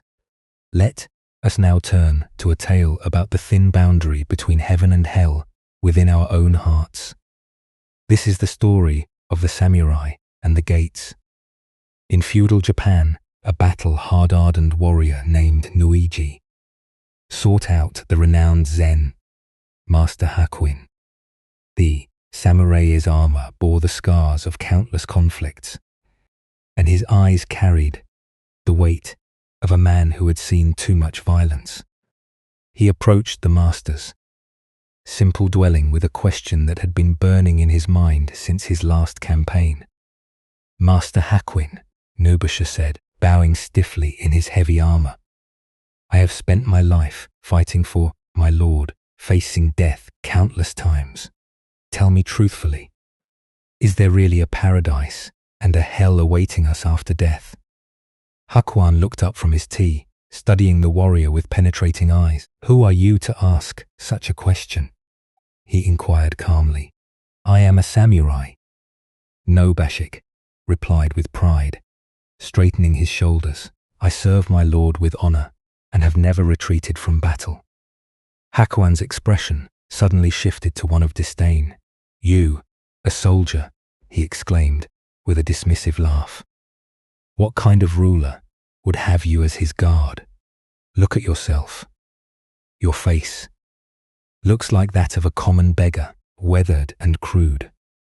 How could someone so lowly claim to be a protector of nobility?" The words struck Nobusha like physical blows. His face flushed red with anger, and his hand instinctively moved to the hilt of his sword. The insult to his honor was unbearable. "So you have a sword?" Hakuin continued, his voice dripping with mockery. "Your weapon is probably much too dull to cut off my head. I doubt you could slice through a rice paper screen, let alone defend anyone of importance." Unable to contain his rage any longer, Noiga began to draw his sword, the steel singing as it emerged from its scabbard. His entire body trembled with fury. His vision narrowed to focus solely on this insolent monk who dared to question his honor. At that precise moment, as the blade caught the afternoon light, Hakuin spoke with sudden clarity. "Here, open the gates of hell." The words pierced through Noiga's rage like an arrow, finding its target. In that instant, he saw himself clearly consumed by anger, ready to kill over wounded pride. His mind clouded by fury. He understood that hell was not some distant realm, but the very state he inhabited in that moment. The samurai's hand froze on his sword as recognition dawned across his features. Slowly, with great reverence, Noiga sheathed his sword and bowed deeply before the master. His anger transformed into profound gratitude. "Here opened the gates of paradise," Hakuin said gently, his voice now filled with compassion. "Buddha's wisdom reminds us, hatred does not cease by hatred, but only by love. This is the eternal rule." What emerges from this story is a startling revelation about the geography of our inner world. Heaven and hell are not distant destinations, but present moment experiences we create through the quality of our consciousness. Why do we so easily find ourselves at the gates of hell?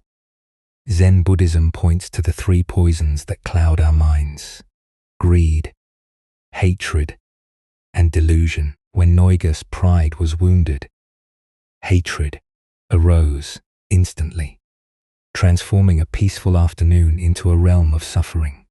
His entire reality shifted from curiosity about the afterlife to murderous rage in mere moments. The deeper teaching here shows us that we carry within ourselves the capacity for both states. Paradise and hell are not places we go to after death. They are experiences we inhabit while living. Each moment offers us the choice between the hell of reactivity and the paradise of awareness. Consider how often throughout your day similar transformations occur. A critical email arrives, and suddenly your peaceful morning becomes a realm of anxiety and resentment. Someone cuts you off in traffic, and the spaciousness of your drive contracts into a tight knot of irritation. A thoughtless comment from a colleague, and your contentment dissolves into hurt feelings and defensive thoughts. In Zen practice, we cultivate the capacity to recognize these moments of transition. Like No drawing his sword, we learn to catch ourselves at the very moment we're about to enter hell. Through our reactions, this recognition itself becomes the key that opens the gates of paradise. Zen Master Huang Po taught, "The foolish reject what they see, not what they think. The wise reject what they think, not what they see." When we're caught in reactivity, we're rejecting the present moment, the Master's teaching, the opportunity for awakening in favor of our thoughts about how things should be. The Buddha said, "Better than 1,000 hollow words is one word that brings peace." Hakuan's apparent insults were not cruelty, but compassion in disguise. By provoking Nobushige's anger skillfully, he showed the warrior exactly what he needed to see, that hell is a state of mind we enter through our own choices. This teaching invites us to examine our own triggers. What words or situations instantly transport us to hell? Perhaps it's feeling unappreciated at work, being misunderstood by family, or facing unexpected challenges.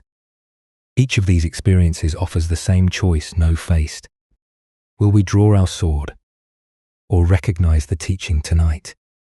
As you notice irritation arising in response to some frustration, can you remember Hakuan's lesson? Can you recognize the moment when you're about to enter hell through your reactions and instead choose the paradise of awareness? As the Buddha taught, what we think we become. In each moment, we are either opening the gates of hell through unconscious reactivity or opening the gates of paradise through mindful presence. As we continue our journey through the wisdom of Zen Buddhism, let us explore a story about the most fundamental truth that surrounds us, yet remains invisible. This is the tale of the fish and the ocean. In the vast depths of the Pacific, where sunlight filtered down through layers of blue and green, and coral gardens swayed in gentle currents, a young fish swam restlessly through familiar waters. Despite being surrounded by the wonder of ocean life, schools of silver fish moving like liquid metal, sea anemones dancing in the current and the rhythmic pulse of waves. Far above, the young fish felt troubled by a persistent question.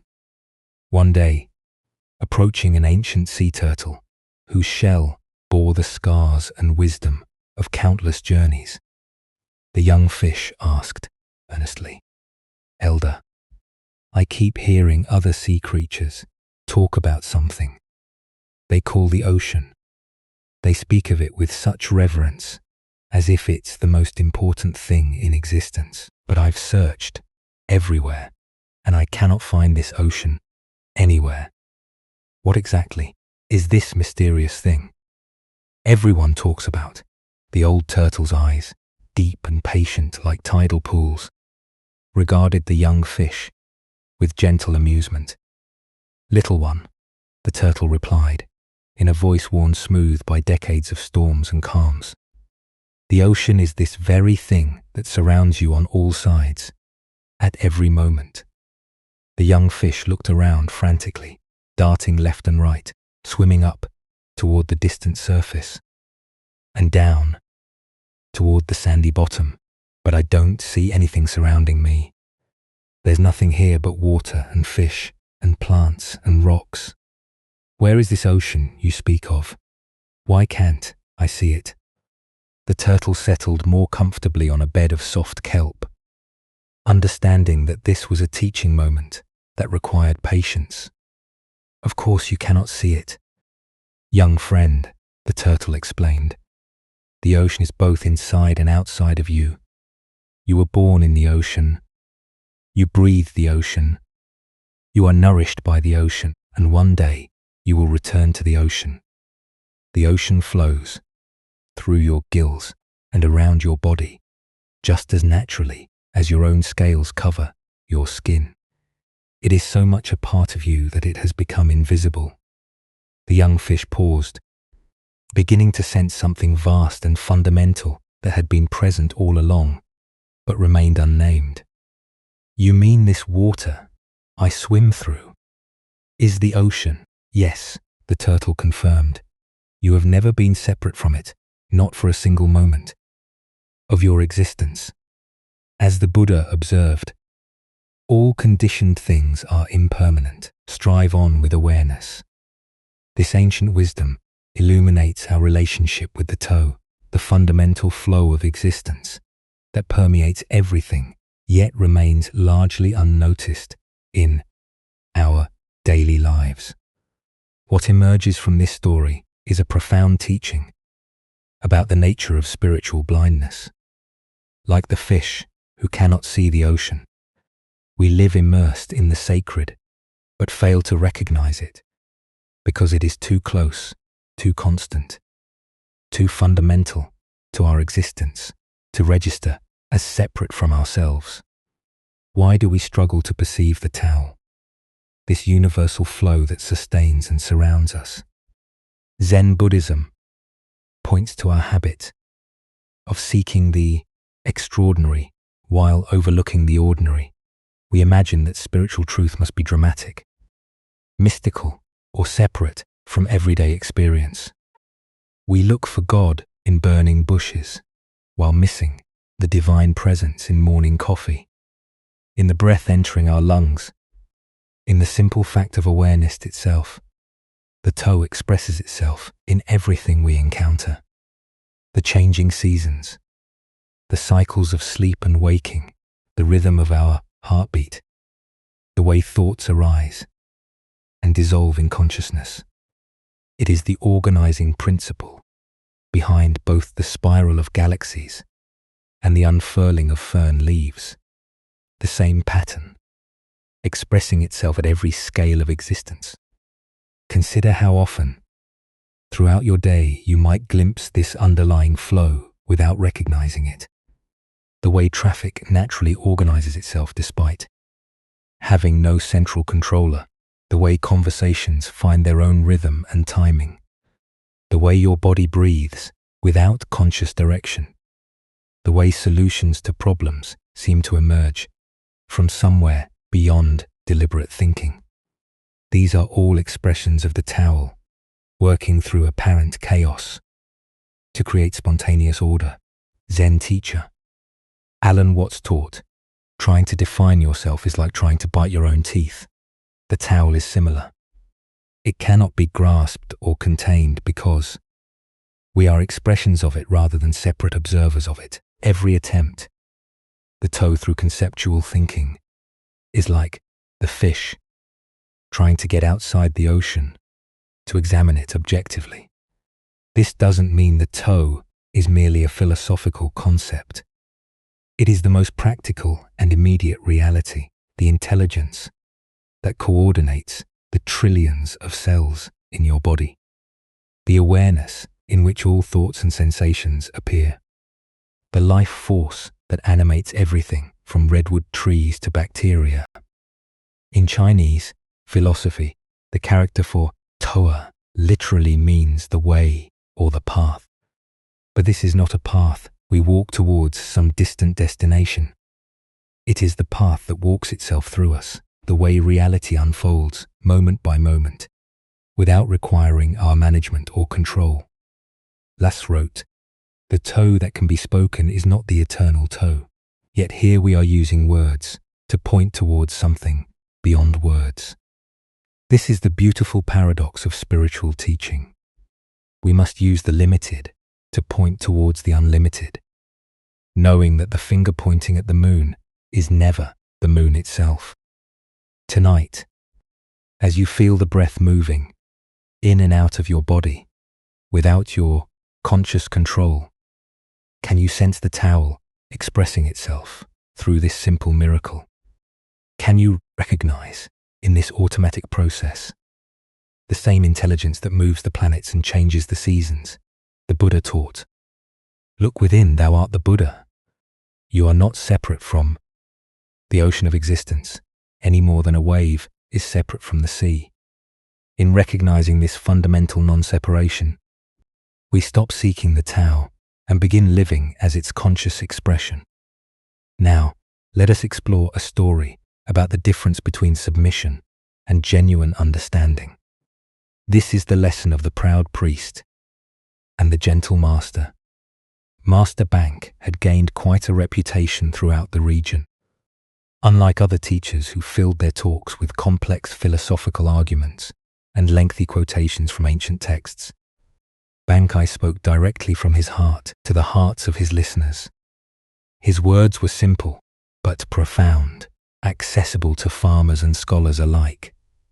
People from all walks of life, merchants, servants, samurai, and monks gathered to hear him speak about the natural peace that exists within every person. The master's growing popularity began to trouble a priest from the Nichiren sect, whose own temple had grown noticeably emptier as his followers left to hear about Zen. This priest had built his identity around being learned, respected, and obeyed. He prided himself on his knowledge of scriptures and his ability to win theological debates. The idea that a simple Zen teacher could attract his devoted followers with plain speaking felt like a personal insult. Determined to expose what he assumed must be shallow teaching disguised as wisdom, the Nichiren priest stormed into one of Bankai's gatherings. He pushed through the crowd of seated listeners, his robes billowing dramatically, his face stern with righteous indignation. The peaceful atmosphere of quiet attention was suddenly charged with tension as people turned to see what was happening. "Hey, Zen teacher," the priest called out loudly, his voice echoing through the hall. The deliberate rudeness of his address was unmistakable. He was treating the revered master like a common street performer. "Wait just a minute. I have something to say to you." Bankai looked up calmly from where he sat, showing no sign of irritation or defensiveness at the interruption. His eyes held the same gentle attention he gave to every person who approached him, whether they came with genuine questions or hostile challenges. "All these people here respect you and will obey whatever you say," the priest continued, his voice growing louder as he warmed to his challenge. "But a man like myself does not respect you at all. Can your so-called wisdom compel someone who sees through your simple tricks?" The crowd held its breath, expecting either an angry response or a learned rebuttal that would put this arrogant challenger in his place. Instead, Bankai smiled with what appeared to be genuine warmth and curiosity. "Please, come up beside me," the master said gently, "and I will show you." The priest, feeling triumphant that he had provoked a response and confident in his ability to expose whatever manipulation was about to unfold, proudly pushed his way through the crowd to the front of the hall. He stood beside the master's simple cushion, his chest puffed out with self-importance, ready to demonstrate his independence from this supposed authority. "Thank you," Bank said with the same gentle smile. "Now we might hear each other better if you come over to my left side. Please step over here." Without thinking, the priest moved to Bankai's left side. It seemed like a reasonable request after all. "Actually," Banki continued thoughtfully, "perhaps we could speak more clearly if you were on my right side instead. Would you mind stepping over there?" Again, the priest complied automatically. It was such a small, sensible adjustment that he didn't even notice he was following instructions. Boki's smile deepened, his eyes twinkling with gentle amusement. "You see," he observed quietly, "you are already obeying me. and I think you are actually a very gentle, cooperative person. Now, please sit down and listen to what I have to share." The priest stood frozen, suddenly realizing what had just happened. He had come to demonstrate his independence and superiority, but had instead revealed his natural willingness to respond cooperatively to kind, reasonable requests. His whole argument had dissolved, not through force or clever rhetoric, but through his own unconscious behavior. The crowd remained silent, but many people were struggling not to smile. They had witnessed something remarkable, not a defeat or humiliation, but a gentle revelation. The master had shown that true influence comes not from demanding obedience, but from inviting natural cooperation. The priest felt his anger and arrogance melting away, replaced by something he hadn't expected: curiosity. How had this simple man accomplished what felt like magic? How had he transformed a hostile confrontation into a moment of mutual understanding, without ever raising his voice or exalting his authority? Still somewhat dazed by the experience, the priest sat down. As Bankai began to speak again, the words seemed to bypass his analytical mind and speak directly to his heart. For the first time in years, he listened not to find flaws or prepare counter-arguments, but simply to hear what was being offered. Buddha's wisdom tells us, true obedience is not blind submission, but conscious harmony. This ancient wisdom, the difference, illuminates the difference between the compliance that comes from fear or social pressure and the natural cooperation that arises from genuine understanding. Why do we so often confuse authority with authoritarianism, influence with coercion? Zen Buddhism points to our conditioning around power. We assume that getting others to cooperate requires force, manipulation, or the assertion of superiority. But the deepest teaching here shows us that true leadership emerges from understanding human nature, not from overpowering it. The priest came expecting to encounter someone who would try to dominate him, because that was the only model of authority he knew, when instead he met someone who simply invited his natural cooperativeness. His entire framework for understanding was power, and influence was gently challenged. Consider your own experiences with authority. The teachers, bosses, or leaders who most positively influenced your life. Did they command your respect through force, or did they earn it by appealing to your better nature? The difference is profound. Forced compliance creates resentment and resistance, while invited cooperation creates genuine change. In our daily relationships, we often fall into the same trap as the priest.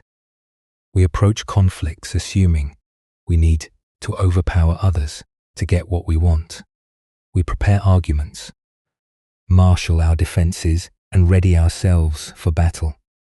But Baki's approach suggests a different possibility. What if we assumed the best about others and invited their natural wisdom to emerge? Zen teacher Thich Nhat Hanh wrote, "When another person makes you suffer, it is because he suffers deeply within himself and his suffering is spilling over." The priest's aggression came from his own insecurity and fear of being displaced.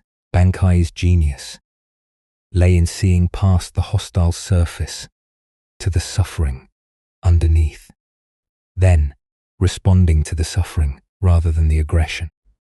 This doesn't mean being passive or allowing ourselves to be mistreated. Bankai maintained clear boundaries and didn't submit to the priest's demands for a debate. Instead, he redirected the energy of the encounter towards something more constructive. He transformed a potential power struggle into a teaching moment. The Buddha taught, hatred is never appeased by hatred in this world. By non-hatred alone is hatred appeased. This is a law eternal. This principle applies not just to obvious hatred, but to all forms of resistance and conflict. When we meet resistance with resistance, we simply create more tension.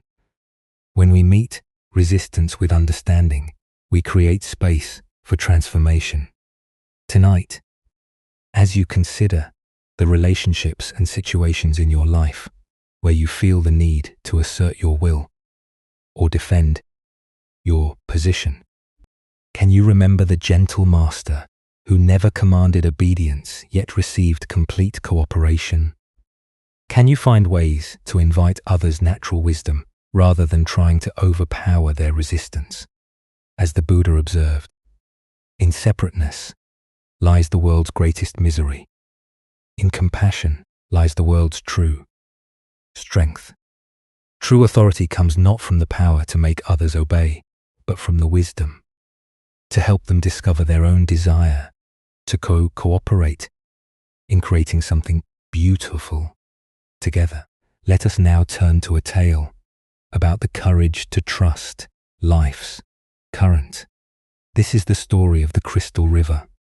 In the depths of a great crystal river, where water flowed clear as mountain air, there lived an entire village of small creatures. The river's current moved above them like a gentle breath, carrying the wisdom of countless springs and distant seas. Young and old, rich and poor, all made their home along the sandy bottom, each creature grasping tightly to stones, branches, and roots.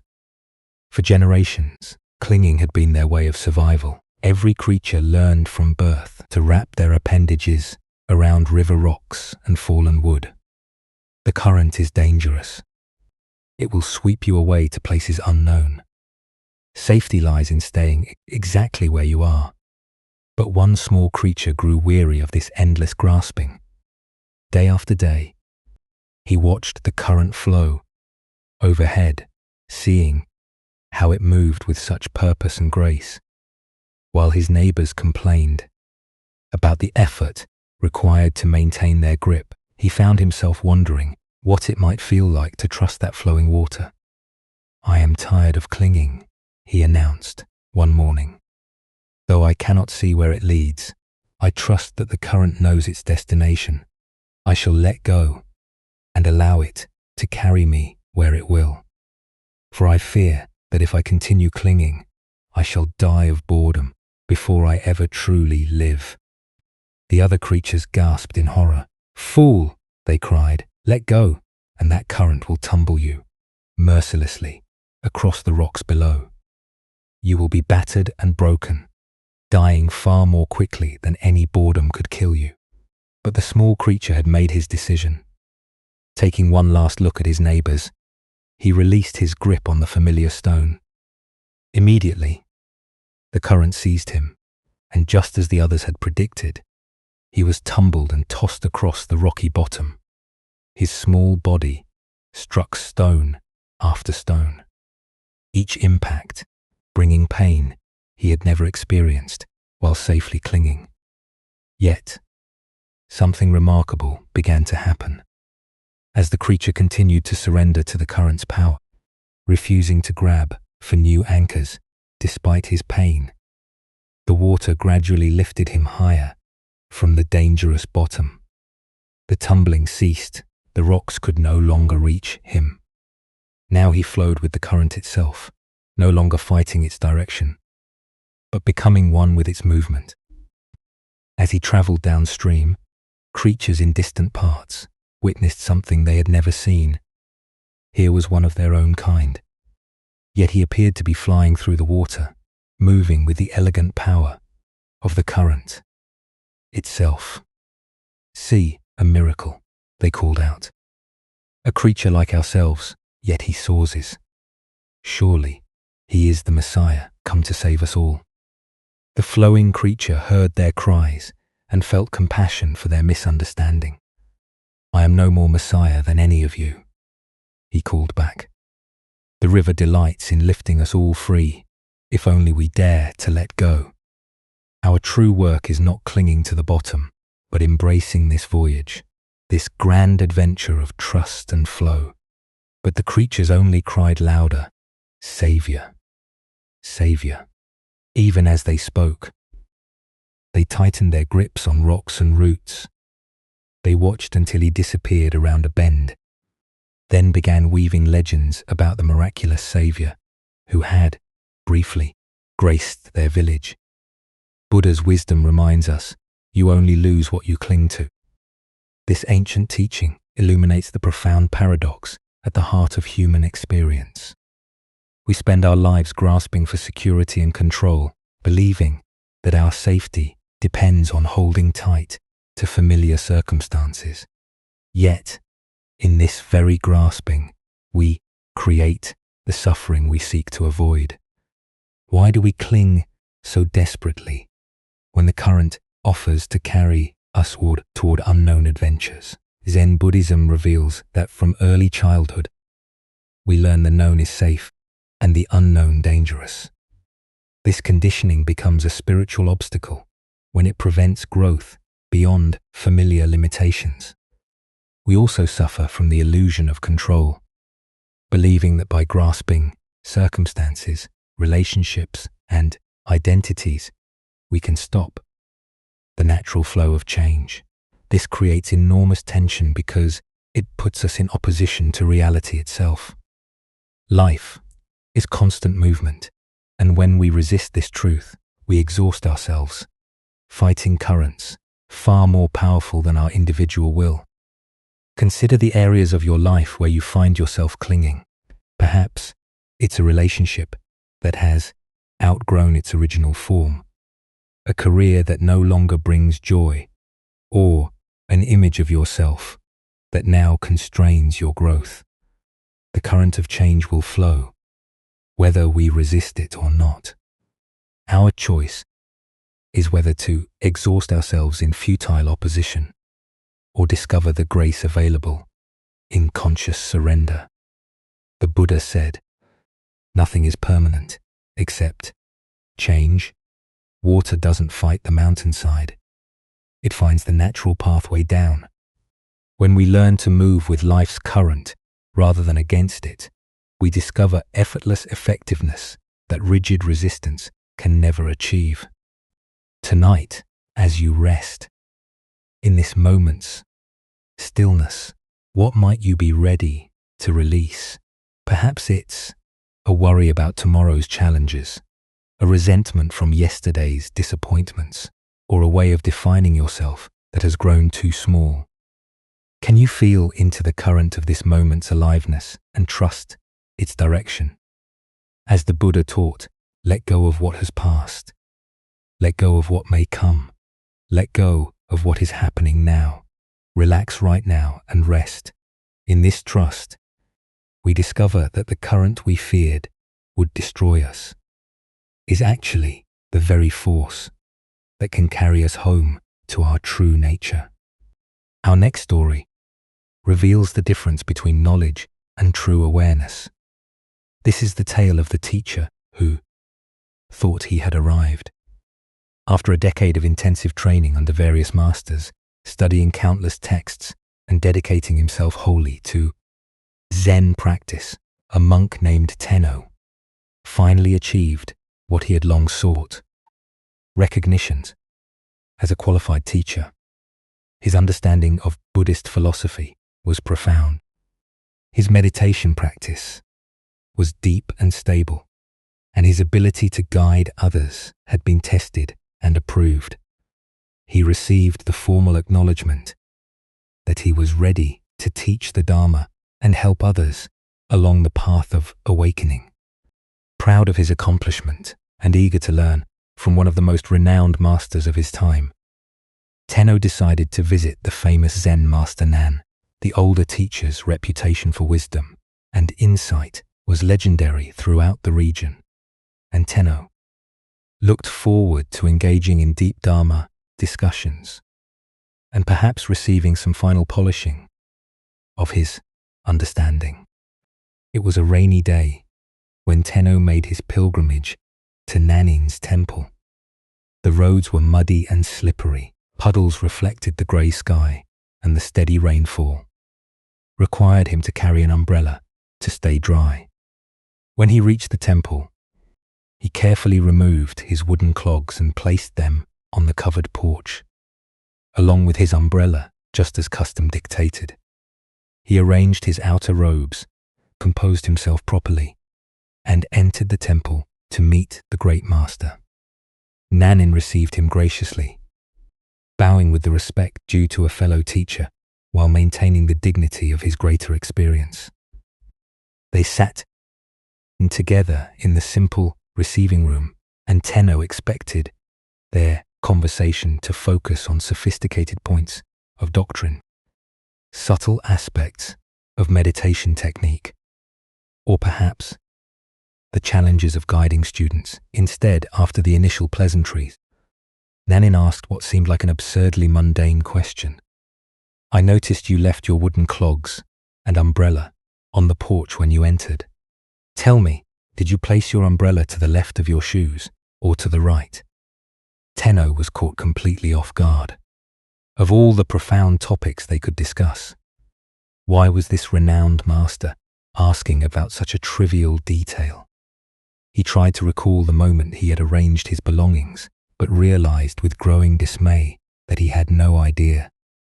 He had been so focused on the importance of this meeting, so preoccupied with the impressive conversation he expected to have, that he had performed the simple act of arranging his belongings in complete unconsciousness. "I don't know," Tenno admitted, his voice barely above a whisper. In that moment of confession, the full implications of his ignorance became clear to him. Here he was, a certified teacher of mindfulness and awareness, and he couldn't even remember a simple action he had performed just minutes earlier. Nanin smiled with infinite compassion, not mockery. "Then you have not yet attained full awareness," he said gently. "Someone who is truly awake pays complete attention to every moment, every action, every detail of experience. The way you arrange your belongings reflects the same quality of attention you bring to meditation, to teaching, to all of life." In that instant, Tenno's pride in his accomplishments crumbled, replaced by a humbling recognition of how much deeper his practice needed to go. He understood that true awareness isn't something you achieve once and then possess forever. It's a quality of attention that must be cultivated and maintained in every single moment, in the most ordinary activities, as well as the most exalted spiritual practices. Without hesitation, Tenno requested to become Nanin's student. For the next 10 years, he studied under the master's guidance, learning to bring the same quality of conscious attention to placing his shoes that he brought to formal meditation, to treat the arrangement of an umbrella with the same reverence he showed to sacred texts. When he finally left Nanin's temple, he was a completely different kind of teacher, one who understood that enlightenment is not a destination, but a way of traveling, not an achievement, but a continuous practice of complete presence. As the Buddha observed, if you want to know your past, look at your present condition. If you want to know your future, look at your present actions. What emerges from this story is the recognition that true spiritual development is measured not by our peak experiences, but by the quality of attention we bring to ordinary moments. Why do we assume that enlightenment exists only in special circumstances, formal practices, or elevated states of consciousness? Zen Buddhism teaches that awakening is found precisely in our ability to be fully present for whatever is actually happening, whether it's sitting in meditation or simply placing an umbrella beside our shoes. Tenno's mistake was common among spiritual practitioners. He had developed the ability to be mindful during designated practice periods, but hadn't yet learned to extend that same quality of awareness to everyday activities. He could be present while sitting in meditation, but unconscious while performing simple tasks. This split between spiritual activities and ordinary activities is one of the most subtle traps on the path of awakening. We imagine that consciousness is something we turn on during meditation and turn off during mundane tasks, but true practice integrates awareness into every aspect of life. Consider your own daily routine. How present are you while brushing your teeth, making coffee, or putting on your shoes? Do you perform these activities with the same quality of attention you might bring to more important tasks? The gap between formal practice and informal practice often reveals where our awareness needs to deepen. Zen Master Dogen taught, practice and enlightenment are one. This means that the quality of consciousness we cultivate in any moment is both the path and the destination. There's no separation between developing awareness and being aware. Every moment offers a complete opportunity for awakening. Nanin's question wasn't about umbrellas and shoes. It was about whether Tenno's spiritual development had penetrated into the cellular level of his daily existence. Could he maintain the same presence while performing unconscious habits that he brought to conscious spiritual practice? The Buddha said, "Mindfulness is the path to the deathless. Heedlessness is the path to death. Those who are mindful do not die. Those who are heedless are as if dead already." True aliveness is found in complete presence, and complete presence can be cultivated in any activity, no matter how simple or mundane. Look deeply at your own relationship between formal practice and daily life. Where do you treat certain activities as worthy of attention, while others are performed on autopilot? This isn't about becoming obsessively focused on every tiny detail, but about recognizing that the same capacity for presence that serves us in meditation can transform every aspect of our lives. The paradox is that the most ordinary moments often offer the greatest opportunities for awakening. When we're sitting in formal meditation, we expect to be mindful, but when we're simply arranging our belongings or performing routine tasks, we have a chance to discover whether our practice has truly taken root or remains confined to special circumstances. In Zen temples, students are taught that washing dishes is as sacred as chanting sutras, that sweeping floors is as important as studying philosophy. This isn't because these activities are inherently special, but because the quality of consciousness we bring to any activity determines its spiritual value. Thich Nhat Hanh wrote, "Washing dishes is not only a way to have clean dishes. Washing dishes is also a way to live fully in each moment." This points to the fundamental teaching that Nanin was offering Tenno. Every action is an opportunity to practice complete presence. The Master's question revealed that Tenno's decade of training had developed his capacity for awareness during designated practice periods, but hadn't yet integrated that awareness into the seamless flow of daily life. He could be conscious when he intended to be conscious, but he hadn't yet learned to make consciousness his default state. This integration is what distinguishes genuine spiritual maturity from mere spiritual knowledge.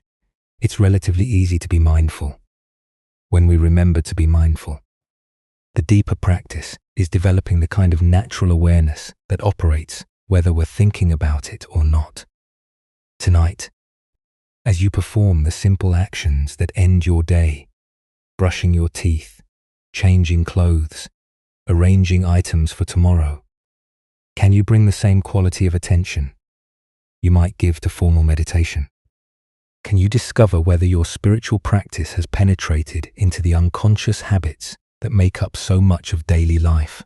Buddha's wisdom reminds us, every moment is a teacher, and every place is a classroom. The umbrella beside the shoes was Tenno's teacher that day, revealing exactly where his practice needed to deepen.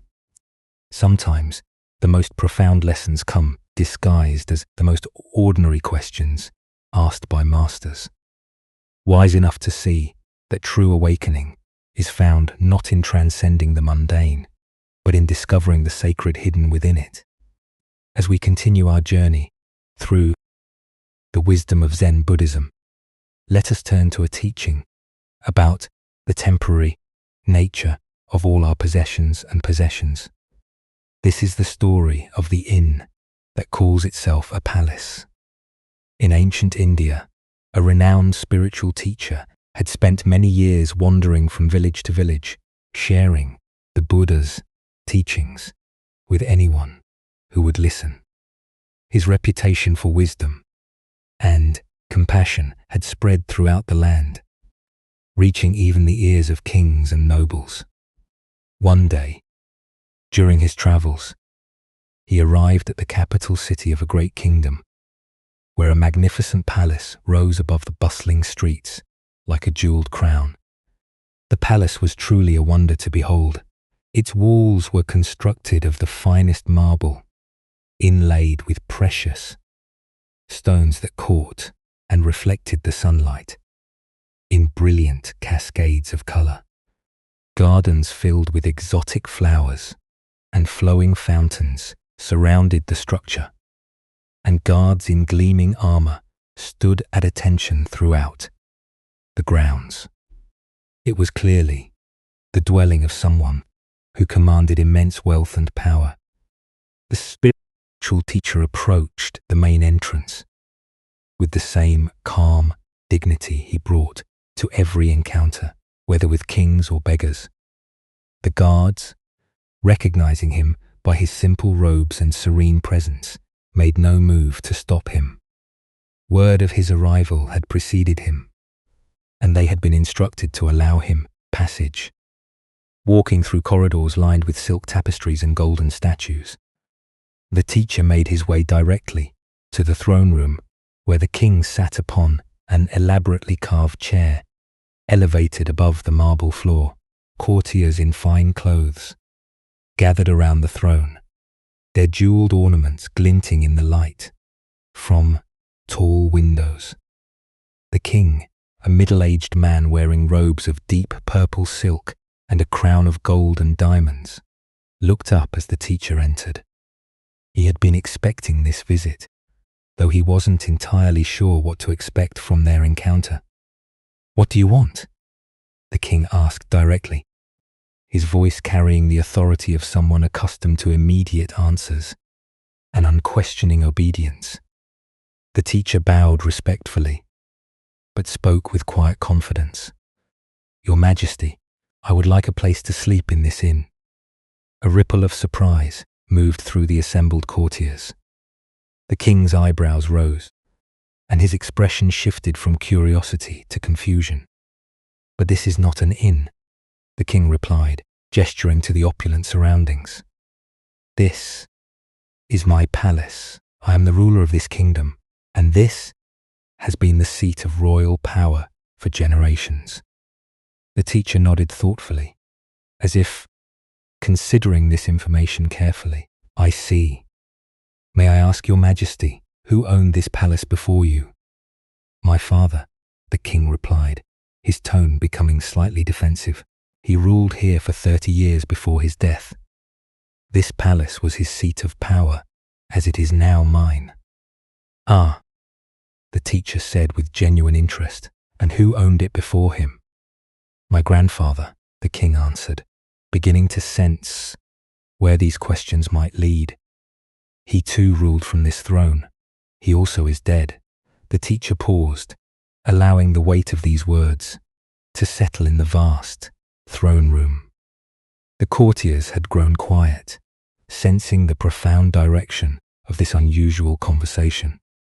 Even the king found himself waiting, almost despite himself, for the teacher's response. Finally, the teacher spoke with gentle clarity that seemed to fill every corner of the ornate room, and this place where people live for a short time and then move on. "Did I hear you say that it is not an inn?" The silence that followed was complete.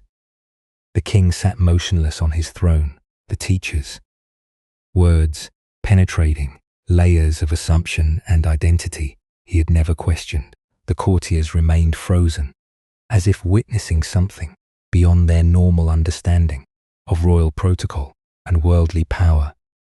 The Buddha taught, "All conditioned things are impermanent. Work out your salvation with diligence." This profound truth reveals itself in the teacher's penetrating question about the inn that calls itself a palace. Why do we cling so fiercely to possessions and positions that are by their very nature temporary? Zen Buddhism explains that our attachment to permanence creates suffering because it conflicts with the fundamental reality of impermanence. Everything we think we own, including our own bodies and identities, we hold only temporarily. Look deeply at your own experience. The house you call yours, the car you drive, the job title you carry, the bank account balance you monitor. All of these are temporary arrangements. You inhabit them for a period of time, then move on, just as others inhabited them before you and will inhabit them after you. This doesn't mean we should become indifferent to our responsibilities or careless with our possessions. Rather, it invites us to hold them more lightly, recognizing their transient nature. The king's palace was indeed magnificent and served important functions, but it was also, unmistakably, an inn where occupants stayed temporarily before departing. The deeper teaching here shows us how identification with temporary roles creates unnecessary suffering. When we forget the impermanent nature of our positions, whether as parent, professional, homeowner, or even student of Zen, we create anxiety trying to maintain what cannot be permanently maintained. Consider your own attachments. Perhaps it's your professional identity, your relationships, your health, or your spiritual achievements. Each of these is precious and worthy of care, but each is also subject to change. The executive becomes retired. The parent becomes empty nester. The student becomes teacher. The healthy person faces illness. These transitions are not failures, but natural expressions of impermanence. Vietnamese Zen master Thich Nhat Hanh taught, "Thanks to impermanence, everything is possible." This teaching reframes impermanence from something to fear into something to celebrate, because nothing lasts forever. Suffering states can transform into joy, closed hearts can open to love, and even the most entrenched patterns can shift toward wisdom. In Zen practice, we cultivate what's called non-attachment, caring deeply, while holding lightly. This doesn't mean we become cold or indifferent, but that we learn to love without clinging, to work without grasping, and to enjoy without demanding permanence. The spiritual teacher's insight pierces through the illusion that any of us are permanent owners of anything. We are all temporary guests in the inn of existence, borrowing our roles and possessions for the brief time we inhabit them. This recognition can bring either despair or profound liberation, depending on how we receive it. Buddha spoke of this when he said, "Everything is impermanent. Try to accomplish as much virtue as possible." This teaching encourages us not to waste our temporary time in the inn, but to use it wisely, cultivating love, wisdom, and compassion while we have the opportunity. Tonight, as you rest in your own temporary dwelling, surrounded by your own temporary possessions, can you feel the profound freedom that comes with recognizing their transient nature? Can you sense how this recognition might actually increase your appreciation rather than diminish it? As the Buddha taught, of all footprints, that of the elephant is supreme. Similarly, of all meditative themes, that on death is supreme. By remembering the temporary nature of our stay in this inn called life, we discover the urgency and preciousness of each moment we are given to practice love and awareness. Let us now turn to a story about the relationship between outer circumstances and inner cultivation. This is the tale of the horse and the mind in a remote mountain region where execution grounds served as sobering reminders of mortality. Zen master Bankai sought to test the depth of his spiritual realization. For several nights, he sat in meditation beneath a wooden crucifix, using the proximity of death to penetrate more deeply into the nature of existence. After completing this intense retreat, Bankai made his way to a nearby area where he could rest. He found a peaceful spot on an embankment surrounding a horse corral where he lay down to continue his contemplation under the open sky. As he rested there, absorbed in profound silence, a harsh sound shattered his peace. From within the corral came the violent sounds of a warrior brutally beating his horse. The animal's cries mixed with the sharp crack of a whip and angry shouts of a man losing control. Master Bang observed this scene with growing concern. The warrior was clearly frustrated, taking out his inner turmoil on the innocent animal.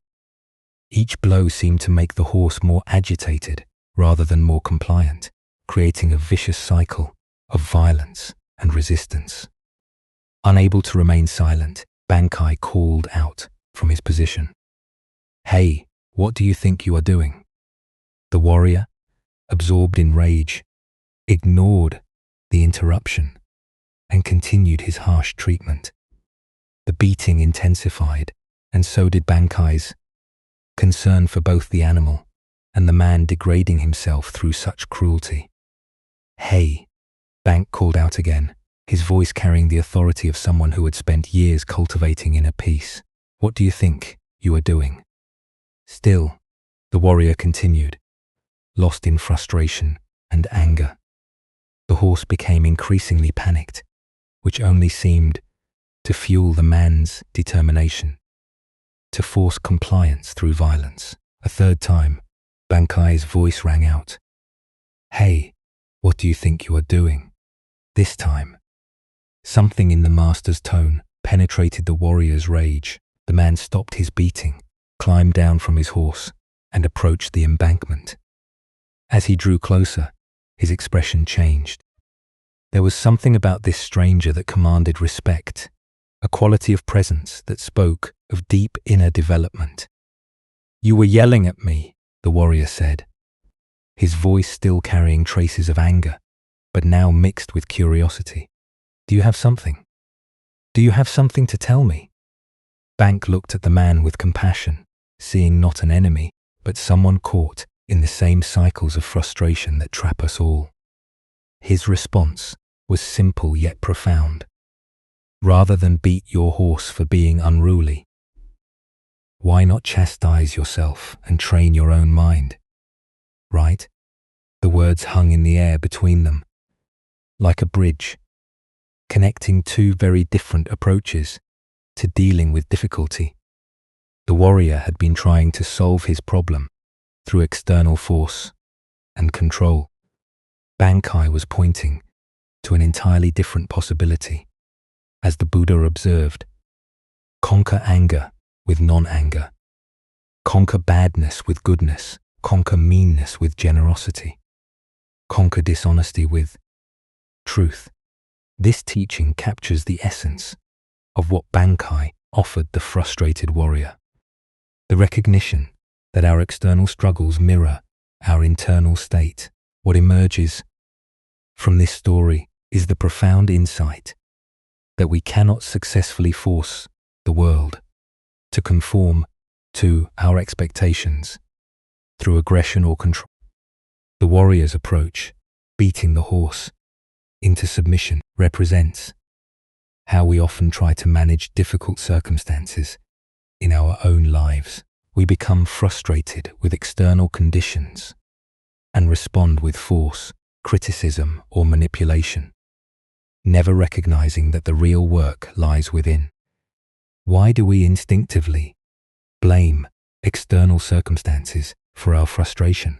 Buddhist psychology explains that the untrained mind seeks to maintain its comfort by controlling its environment rather than developing the flexibility to respond skillfully to whatever arises. This creates what Zen calls pushing the river, exhausting ourselves, trying to force reality to match our preferences.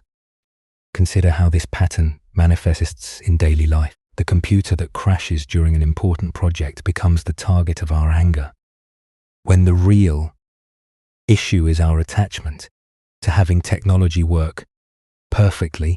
The traffic jam that makes us late triggers road rage, when the actual problem is our expectation that travel should always be smooth. The family member who doesn't respond to our advice becomes the focus of our frustration, when the deeper issue is our need to control others' choices.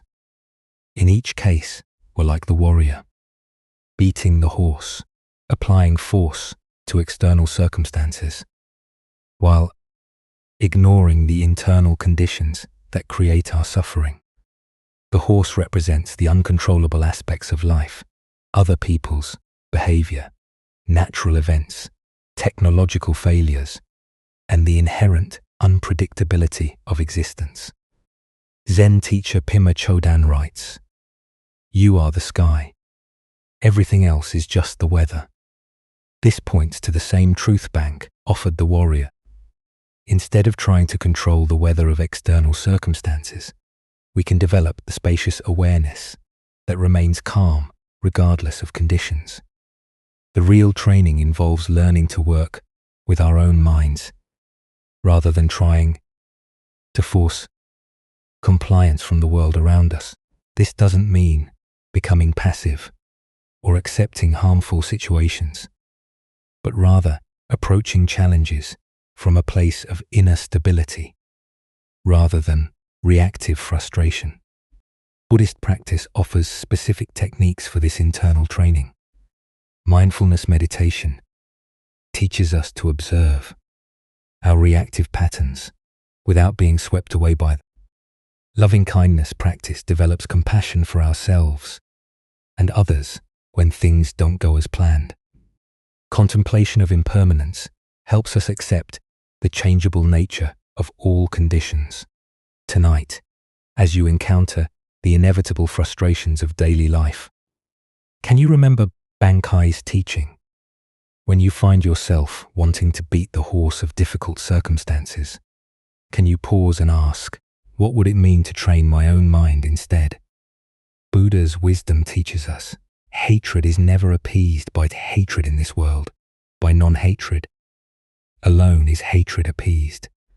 This is a law eternal. The path to peace lies not in conquering external conditions, but in cultivating the inner qualities that remain stable, regardless of what the world presents.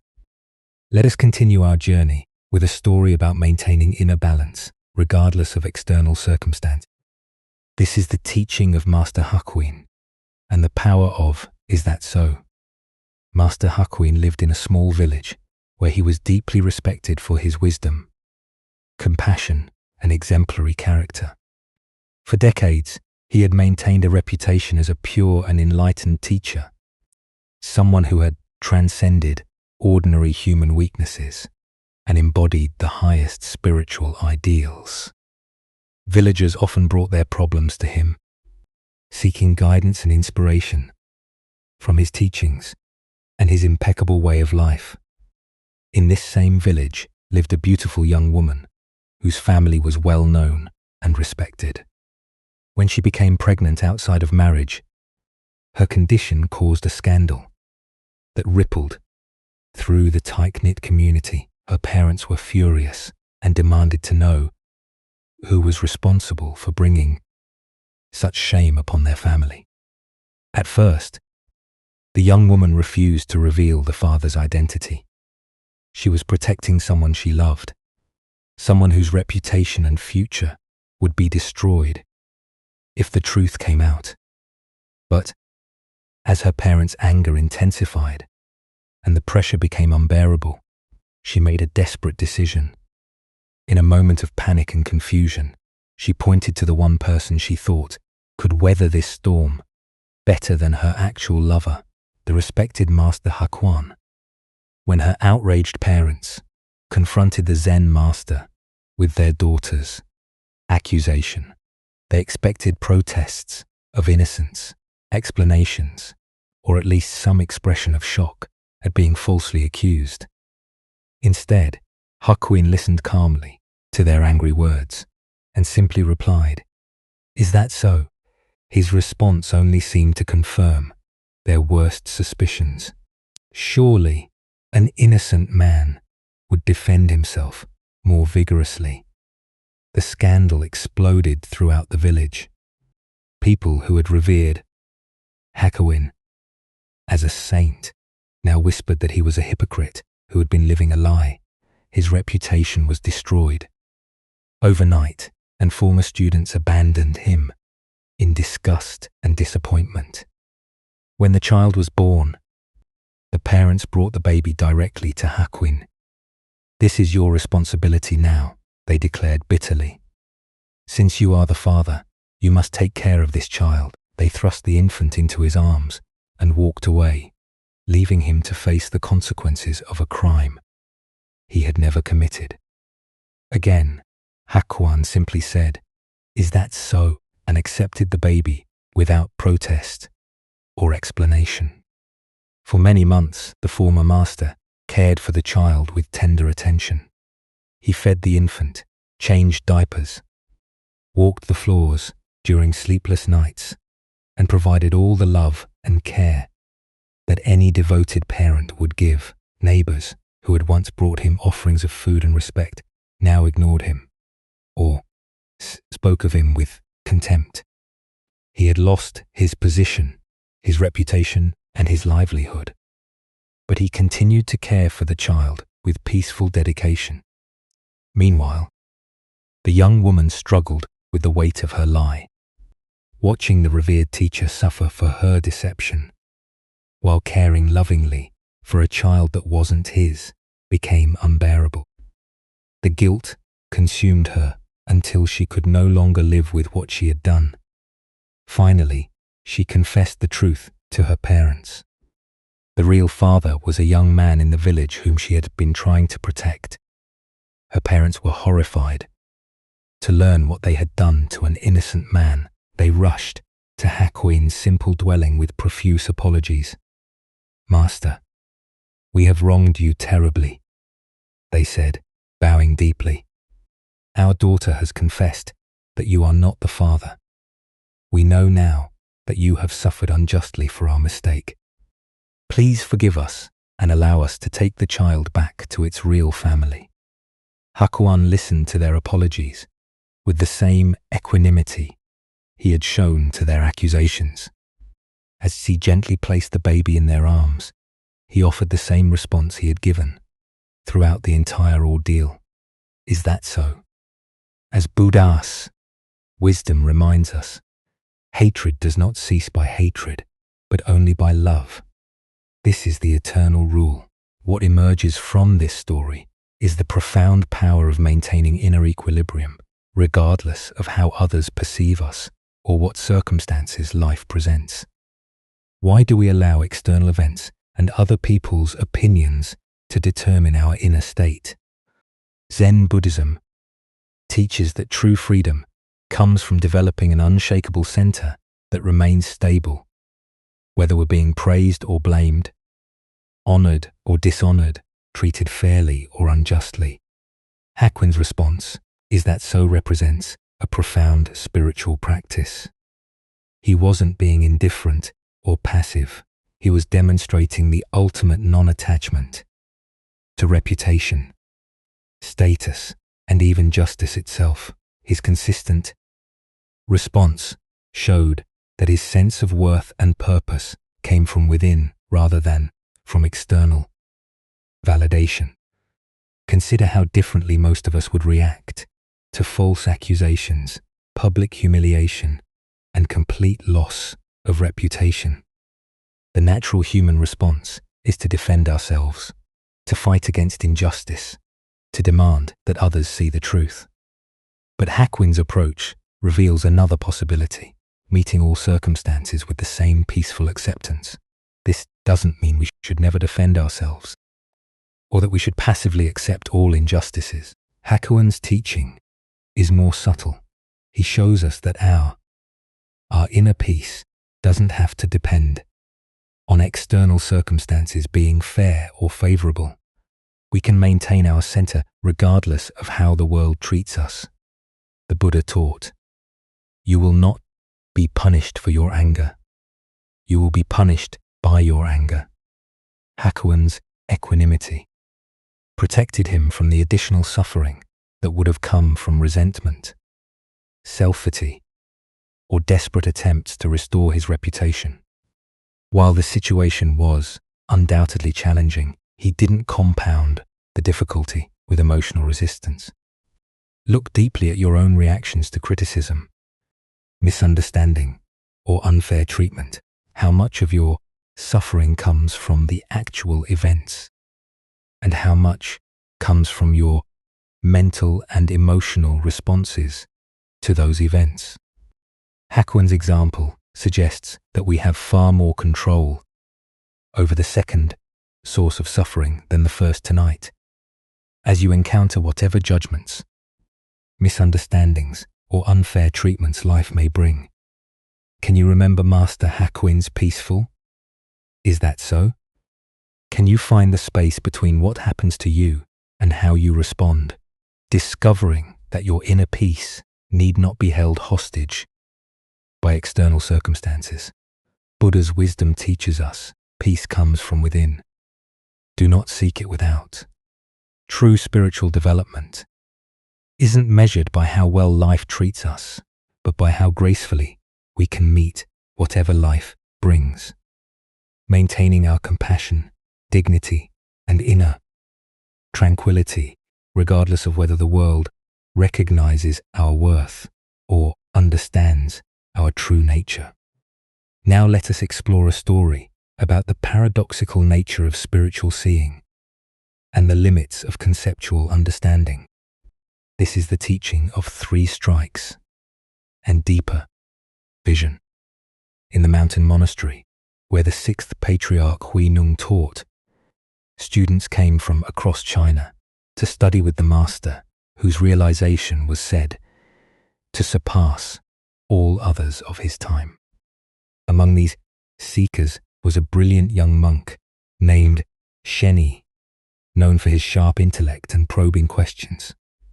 Unlike many students who approached the patriarch with humble requests for basic instruction, Shen Hui often challenged the master with sophisticated philosophical inquiries. One afternoon, as golden sunlight streamed through the monastery windows and the air carried the peaceful sounds of monks going about their daily practice, Shen Hui found the 6th patriarch sitting quietly in the main hall. The master's posture was perfectly still, his breathing soft and natural, his expression serene yet alert, the embodiment of meditation in action. Seeing an opportunity to test his understanding against the master's realization. Shini approached with a question that had been forming in his mind during his own meditation practice. The nature of perception during spiritual practice had become a source of great curiosity and confusion for him. "Hi, Master," Shen Hui said, bowing respectfully but speaking with the confidence of someone who believed his question particularly insightful. "When you sit in meditation, do you see or not?" To Shen Hui, this seemed like a perfectly reasonable inquiry into the mechanics of enlightened awareness. Did awakened consciousness involve special kinds of seeing? Did meditation reveal mystical visions or higher perceptions unavailable to ordinary minds? Or did true realization transcend seeing altogether, existing in some pure state beyond sensory experience? What he received in response was completely unexpected. Without warning, the sixth patriarch picked up his wooden teaching stick and struck Shen Hui 3 times in rapid succession. Not gently, but with enough force that the blows stung sharply and left the young monk both physically uncomfortable and mentally bewildered. "When I hit you?" the patriarch asked with the same calm tone one might use to discuss the weather. "Does it hurt or not?" Shen Hui rubbed his smarting shoulders, his mind racing to understand what had just occurred. The question seemed simple enough, yet something about the context made him suspect that a straightforward answer might be inadequate. The physical sensation was undeniable, yet the spiritual implications felt complex.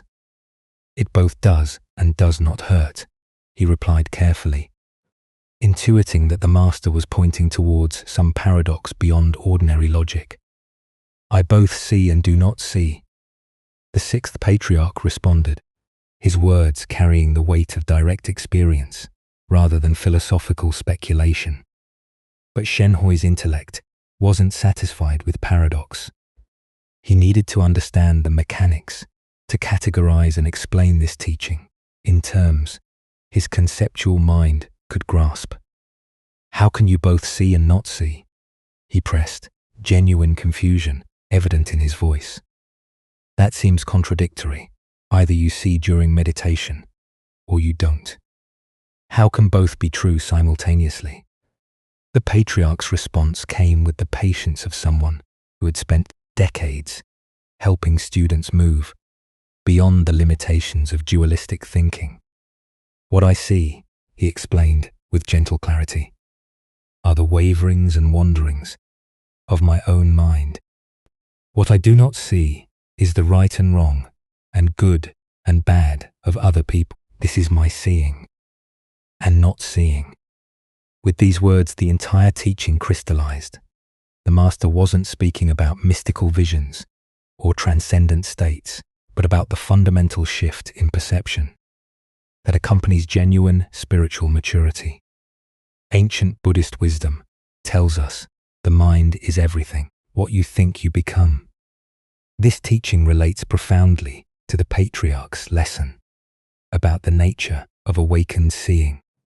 Why do we become confused when spiritual teachings transcend ordinary logic?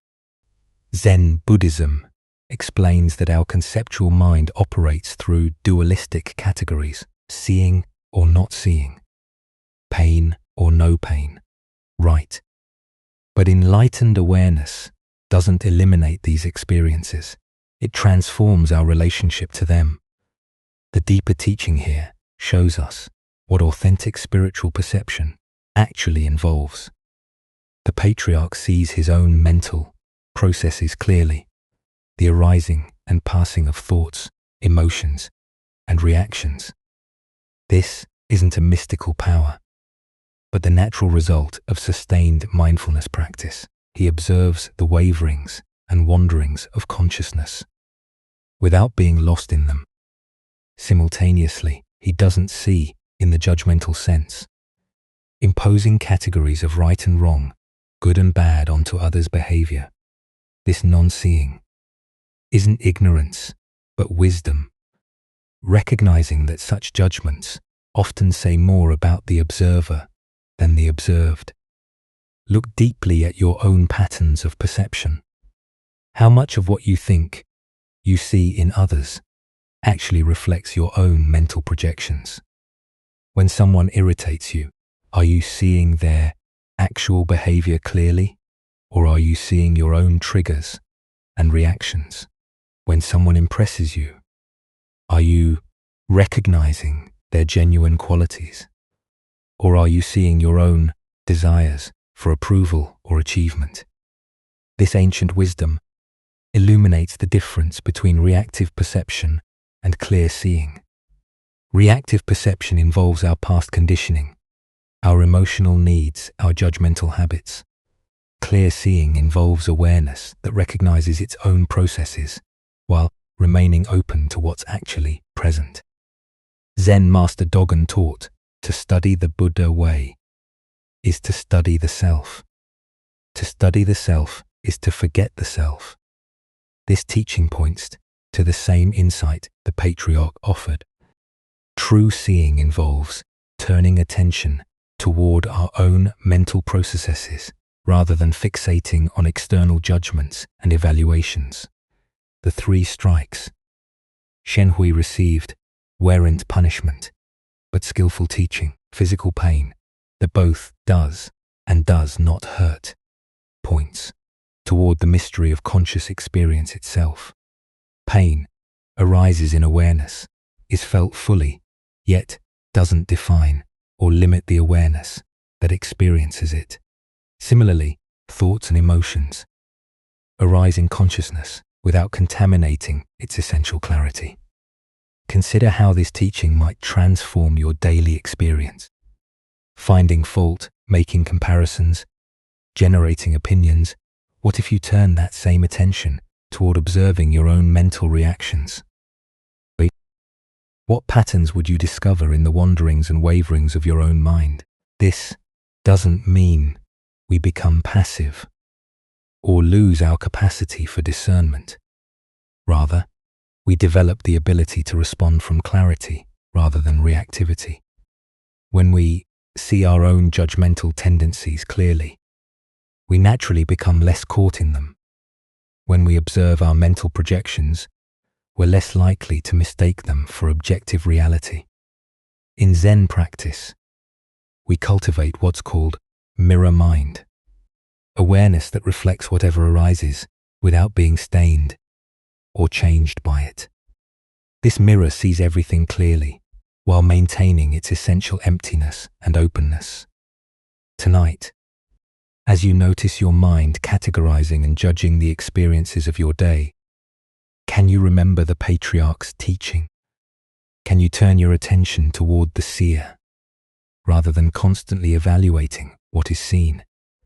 Can you discover the freedom that comes from seeing your own mental processes without being enslaved by them? Buddha spoke of this when he said, "You yourself, as much as anybody in the entire universe, deserve your love and affection." By learning to see our own mental patterns with compassion rather than judgment, we develop the clarity to see others with equal kindness and understanding. Tonight, as we gently draw our time together to a close, can you feel how the tranquility you've discovered wasn't created by these words, but simply uncovered, like brushing dust from something precious that was always there? Can you sense that the deep calm you've touched tonight doesn't belong to these tales alone, but rests quietly within your own being, patiently waiting for moments just like this? The Buddha reminded us that what we think we become. In the spirit of this wisdom, notice how peace and understanding aren't prizes we must chase or earn through struggle, but natural qualities that emerge when we simply allow ourselves to be present. Each story we've shared tonight has woven together a tapestry of insight, revealing again and again the liberating truth that our suffering lightens when we stop fighting. What is that? Genuine freedom flows naturally when we loosen our hold on how things should be. And that lasting contentment comes not from getting what we want, but from finding richness in what already exists. Even when your thoughts wander tomorrow, even when life feels overwhelming again, the understanding you've cultivated tonight has taken root in the depths of your being, ready to offer guidance whenever you need it most. These ancient wisdoms haven't shown you a complicated philosophy or distant ideal, but rather illuminated something beautifully simple. The art of being fully here in this moment, exactly as it is. As you settle into rest, notice how your breathing has naturally deepened, how your shoulders have released their tension, how your mind has found its way to stillness without force or effort. This is the gift of true teaching. It doesn't add anything new, but helps us remember what we already know in our bones. Tonight, you've tasted that remembering, that gentle return to your own inherent wisdom. The insights you've touched aren't exotic treasures found only in monasteries or meditation halls. They live in the everyday miracle of conscious awareness, in the simple act of paying attention with kindness. As you carry this peaceful awareness back into your world, take with you not just the stories themselves, but the quiet confidence they've awakened, the knowing that this sanctuary of calm travels with you, always available, in any moment when you pause and listen inward. May this understanding be your faithful companion, offering light and ease through whatever tomorrow may bring. Thank you for joining us on this journey at Sleep Well.